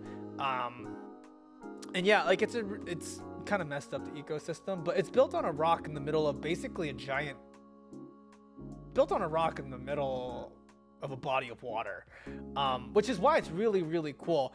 And this is the church at top, but there's also a little town down here. And as much as I'd like to say the town's really interesting, in the winter, it's not interesting at all. All the shops are closed, and all the food places are closed. And I really enjoy Mont Saint Michel from afar, but like, it's just another church. Another old European church, and like, I think if I lived here as like my whole life as a monk, I think I'd get pretty depressed. Like, there's not a lot there. Like, there's not a lot of wood in there. There's just not a lot to do at Mont Saint Michel, and if you didn't have that bridge there, like even walking from Mont Saint Michel to the parking lot is a 45-minute ride. You can take a shuttle, but I decided to walk because I just needed to kill time. But yeah, it's really pretty from afar. The other thing I was really looking forward to at Mont Saint Michel though, I was looking for sheep, because all the pictures of Mont Saint Michel have sheep, and I was like, where are my goddamn sheep? And I finally found the sheep, but it took me forever to find the sheep. Oh, it's not that I don't like churches. European churches. What the heck did I do? Where did this come from? How did you? I don't know what I hit for that to pop up. Not that I don't like churches. It's just that while each church has its own unique history, I feel like many churches share very similar designs. And while Mont Saint Michel does have a unique design to it, I think there's still a lot. The inside is very empty. And there's not like, even though they have a tour, there's not a ton to learn about. Yeah, like even like architecturally, when you go to the rest of like Paris and like France, like there's a lot of architecture, interior design. Also, hello, Isaac's sister. But Mont Saint Michel was surprisingly bland, which, hey, cool, good for you. And taking into account it's in the middle of a body of water, I think they were probably trying to focus on just trying to build the thing. So there's some really cool views from Mont Saint Michel because it's like in the middle of a body of water. But like, that's really it. Like even if you look at this picture, this is from one of the windows. Like you can see that there's the body of water there. It's really, really cool. And like, I think really seeing Mont Saint Michel from afar is really, really nice, but not close up. At the visitor center, so this is the visitor center-ish. There's a dam here, and then like if you walk over here, there's like the parking lots. But this is a dam, and what's unique about this dam was built recently. And when I say recently, like within the last 30 years, Mont Saint Michel, because it's built in the middle of a body of water, or like a river, it does mess up how water moves in and out. And so this special dam actually can pull water out and in. And as the guide, or as our tour, audio tour said, I quote, "It works like a toilet. It swirls water around the place." And so the reason why Mont Saint Michel is built out there was it actually used to be a military fortress. It started out as a military fortress, and then I think it just turned into a town, which I think is super cool in terms of history. And that also explains why like there's sheep out around the area, like they have the little stores. Like there's also a hotel in the town, but like it was closed because it's not tourist season. Jet lag. Even though there's still a lot of tourists, like there were 2 tour buses of tourists that showed up. There's not like their peak tourist season. So Mont Saint Michel is really, really pretty, but it's just, I just went at a bad time. I think a lot of my France experience or Paris experience, I think could have been better if I picked like peak tourism time, but because tickets are cheaper in the winter because no one wants to go, I was still able to get a really good experience from it. It's just like not the tourist experience, like not everything's open. Overall, I did enjoy Mont Saint Michel. It's a very nice change of pace because it's also out in Normandy. So the audio guide had a thing on the beaches of Normandy and stuff. I didn't listen to it because I was tired and fell asleep, and I was also working. But yeah, we're in the Normandy area. So Mont Saint Michel is really cool. I enjoy it, but eh. So then I went to sleep the next day, and then lo and behold, I went to the airport. I got up again at 5:45 a.m. It's fine. It's fixing my jet lag. And I went to the Charles de Gaulle airport. I think Terminal 1. And oh my God, this terminal was so fancy. Took the bus back. I also got McDonald's. Finally, I got a breakfast sandwich and I got a cheeseburger with potato wedges and fries, and still pretty good. Pretty good. I have nothing else to say about McDonald's that early. But also, look how fancy it is. This is the airport. This is the airport. They had Xboxes. They had a piano. Oh my God. It was so fancy. Like, it was ridiculous how fancy it was. I wish I could have been that fancy all the time. But also, I would say this is probably one of the nicer airports that I've been to. Despite it being a nice airport, though, the toilets were trash. Okay, fine. The toilets here were better than the rest of my Paris experience.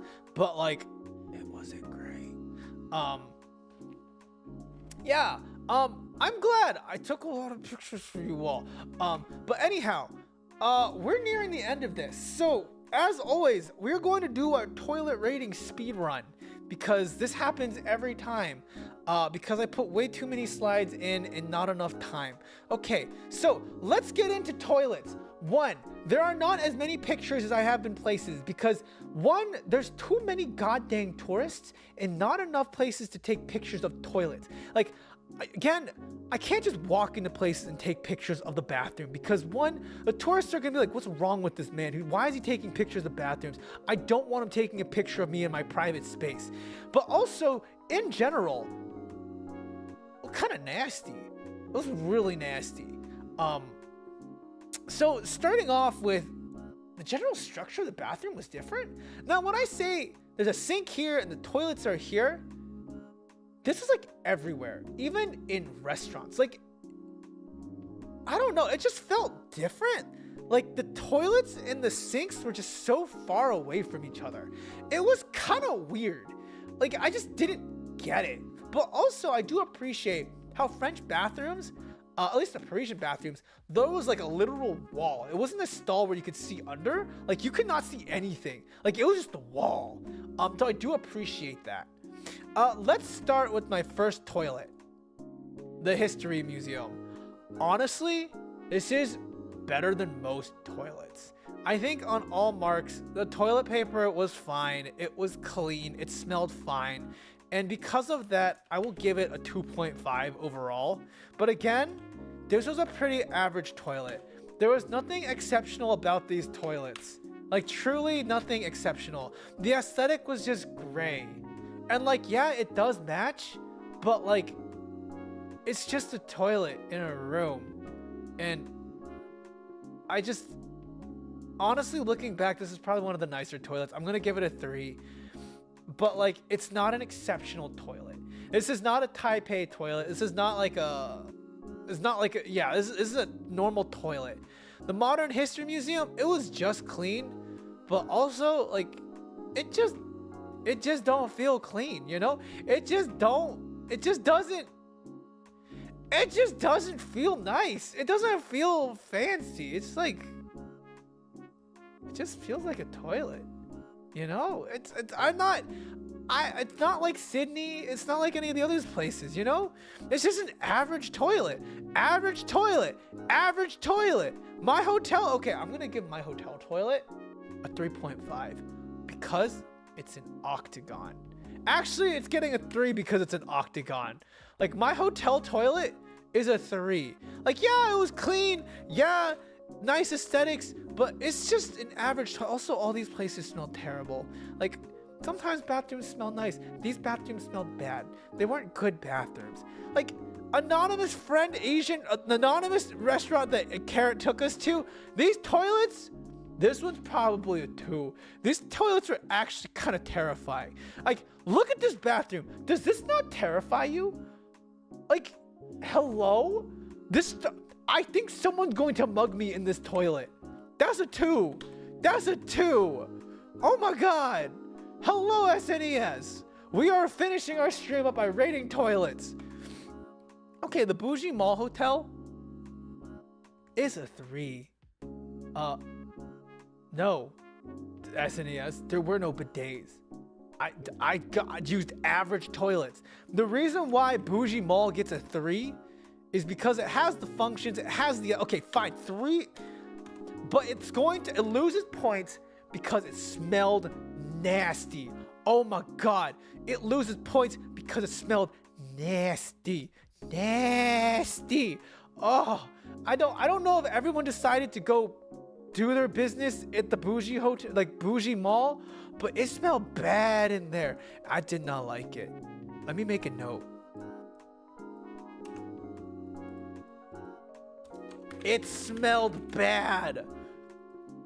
Okay, moving on. Okay, the Opera House. This was one of the nicer bathrooms. This is like a 3 point. This bathroom smelled good. It was clean and nasty. It smelled like toilet and defecation and urine. That is what it smelled like. It was not a good time. But the Opera House one, this was a nice one. I don't think a lot of people are using this bathroom. It was really nice though. Like, I would put this on Sydney Opera House level. Like, the aesthetic matches, it was clean. The urinals are really nice. I don't know why there's a mirror in front of the urinal. I guess you're gonna stare at each other. No, I did not. Answering BBDS questions, no. I'm not gonna, yeah. Yes, I went to their opera house, and their toilet, like, this toilet is probably the only toilet that gets a 4 in France. This was a nicer bathroom. And so because of this, it gets a 4. Like, I was truly happy about using this bathroom. It made me very, very excited. The Palace of Versailles toilets. I just want you to take a moment at the Palace of Versailles toilets. Okay, I used the public toilet, and it looks like literal... This looks like the Amtrak Philadelphia. This looks like any Amtrak toilet. It's like a 2.5. I was shocked and appalled with this toilet. Like, I cannot believe the Palace of Versailles had such garbage toilets. I was just, no. This is disgusting. How dare. Moving on. The Louvre. The Louvre had also pretty average toilets. This is the toilet. This is the Louvre. And once again, it smelled like garbage. It gets a 3. Okay, Angelina's. This is a really good restaurant. Also, the aesthetics here very much fit. And although I will say it's kind of ugly, the aesthetic does match very well. As you can see, I took a picture from the toilet view of the wall. And like the aesthetics of the wall. Like, there's so much detail in it. It's nothing like the Opera House. But I will say it is still better than some of the other places. Also, I'll say it smelled better. So it gets a 3.5. It doesn't get a 4 because it is kind of ugly, but it does match the aesthetic. So anyhow, the reason why the Palace of Versailles has bad toilets is because they shoved plumbing into 500. Ew. That makes sense. Doesn't mean I'm not going to score it low. Okay, the Disney Agrippa toilets. I had to leave the restaurant to go to this toilet. It's basically the public toilet. And for a public toilet, it's pretty nice. I'm gonna give it a 3, but again, it smelled like toilet. Oh my God. I don't know why all these toilets smelled like toilet. 3. Aesthetically, it was all there. It was pretty clean. They had someone regularly cleaning it. And like, I did enjoy it. It made sense, but like, ugh. The Mont Saint-Michel toilet, again, the toilets are like, they look fine, but they all smell bad. Like, oh my God, I was here for a little bit and like, I had to like leave as soon as possible. It smelled bad, real bad. Now the airport was good. Still smelled like toilet, but it was still better. Overall, the average of the Paris toilets was a 3 out of 5. It's not great, but it just smelled so bad everywhere. I could not. It was a bad time. Very bad time. Okay, look. I understand the toilets can smell like toilet, but like it doesn't need to smell like an outdoor urinal or like an outdoor porta potty. Like, it's not great. I have been to many toilets in my lifetime, but these like Parisian toilets smells hit different and not in a good way. And I wish I could have given it a better score. But like, cause some of these toilets, like these places do look like, this is a good looking toilet. This is also a good looking toilet. This is a good looking toilet. Also kind of good. Okay, Louvre is kind of ugly in my opinion. Like, they just smell bad. They just smell bad. What do you want me to say about a bad smelling toilet? I don't know what to do. It just smells bad. And this is the winter. It's not even like dense hot summer, like ugh. So anyhow, yes, overall, okay, back to the beginning. I really enjoyed Paris. Yeah, I enjoyed Paris overall. And I think it's important to remember, it's just like another city. While I will say everything is a lot prettier in Paris. The building design, let me be specific about what is prettier in Paris. The building design is prettier in Paris. The architecture, the food, like not food, but like it's just much, I guess architecture is specifically what I'm speaking to. And so, yes, because of that, I really enjoyed the architecture and the experience. I really enjoy just walking around the city and like having quote unquote chiller vibes. And it was a really, really fun time. And also, I realized I didn't show you this. This is the Eiffel Tower from all the different days that I had went. And so you can see this is the first day that I took it, the second day that I took it, and even the Eiffel Tower, like the architecture and how it fit, like how it can just portray such different vibes on the day that you go. Like time, it's just kind of amazing. This is the first day, like it's kind of average picture. This is the day that I got up at 5 a.m. But like just seeing how the Eiffel Tower is such a pinnacle of Paris's skyline and the ways that you can look at it and the different perspectives that you can get on is really, really nice. But actually I'm just gonna end on this one. I like this one. So overall, I really, really enjoy Paris. If you do get the opportunity, you should go at least once. I think, if anything, people do need to travel if you're given the opportunity. And I need to follow. I told my manager I'd do this. Told manager son I'd do this. I'm currently applying for affiliate status with the travel company that I go and get cheap tickets from. It's currently called Going, but it used to be called Scott's Cheap Flights. And so I saw the deal from Going and I took pictures of it. Not pictures, and I bought the tickets on a whim. So does it affect streamers to show pictures of the Eiffel Tower at night? I don't know. I guess we'll find out.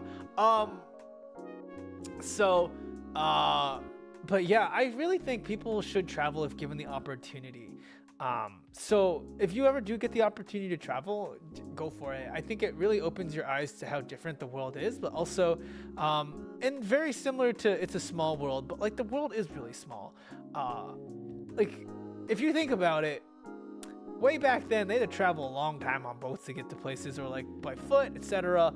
But now we can just like hop on a plane. And that's not to say that we're not going to improve that technology, but the opportunities are there and it can be really scary. Like I remember the first time I went abroad, like even going to Taiwan or Korea, like with my limited language knowledge, but knowing like culturally I understand it. Like it's really, really scary. Even it's like for folks in the States, just going to other places in the States, like driving to new states, like getting a place to stay, it can be really, really scary. And I totally get that. And maybe I'll do a stream one day. This year I'll be doing more domestic traveling. But I will do a stream on like how I plan trips and like what my plan is and how I go about it. I might just do it as like a, I'll do like a, I'm planning a trip. I'm gonna go to these places. But I think it's really important people travel. And like even when I go to bookshops, the different selection of books that I see in the English speaking section in Europe versus the English books that we have in America, the selection is very different. The food's different, the way of life is different, paces of life is different. And I really think it's important to experience that. Even in the United States, like East Coast life versus West Coast life versus Southern life versus Midwest. Even like going back to the Midwest is there's such culture shock for me, even as an East Coaster. So I think traveling is important. Well, how many trips will I have this year? Let's see. This year, because I'm doing more domestic travel, I've got a bachelor party I need to go to. I've got a wedding I need to go to. I need to visit Ayla. I need to say hi to Ayla at some point. So that's like 4 trips right there. That also, all my big conferences this year are nearby me. I don't read math journals. I'm not that kind of math. Quant stuff hurts my brain. So I've got like at least 4 or 5 trips. That does not include holiday travel back to the Midwest. Yeah, but I've got a decent amount. And we'll see. I think this year's travel will be different though, because a lot of it will be more domestic. Last year was like, Central Europe, Dubai, Iceland, Australia. This year is very much, no, we're gonna go do domestic traveling. So we'll see. But yeah, I'm excited.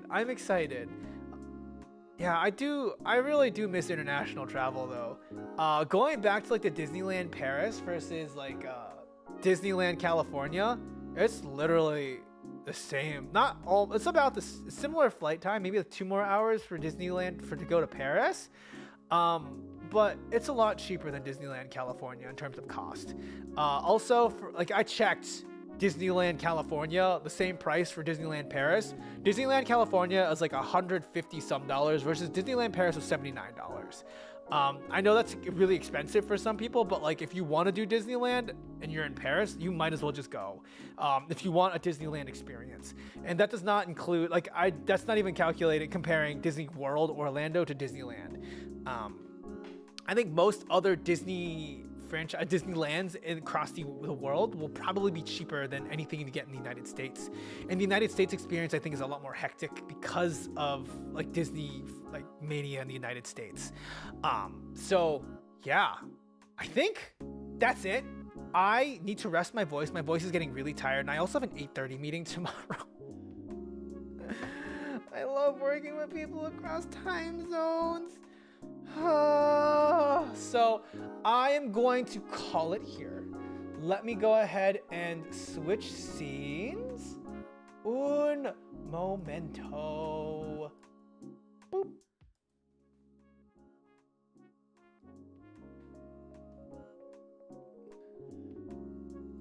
Okay. So, this week I will be playing Pal World. Because I goddamn can. I am so excited for Power World. Who are you? Hello? Huh.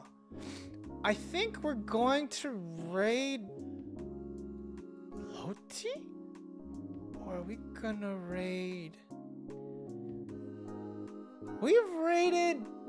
Have we raided into Leola's stream yet? I can't remember if we've Leola just started her starting soon screen. Have we raided into Leola?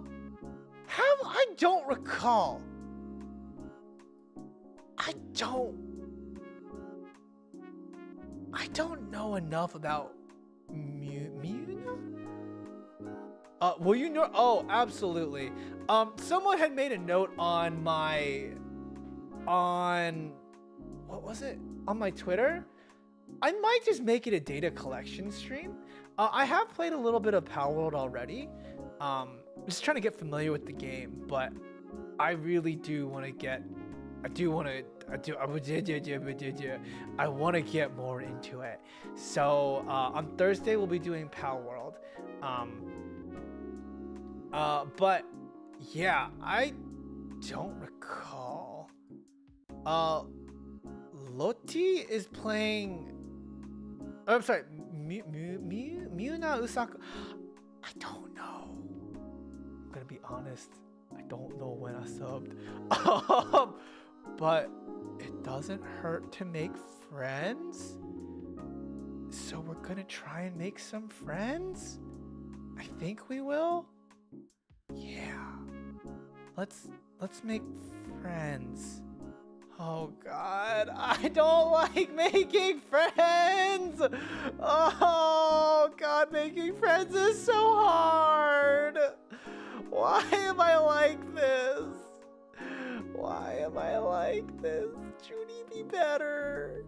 Zhuni, just be better. It's not difficult. You can do it. I think I can do it. Oh no, I can't do it.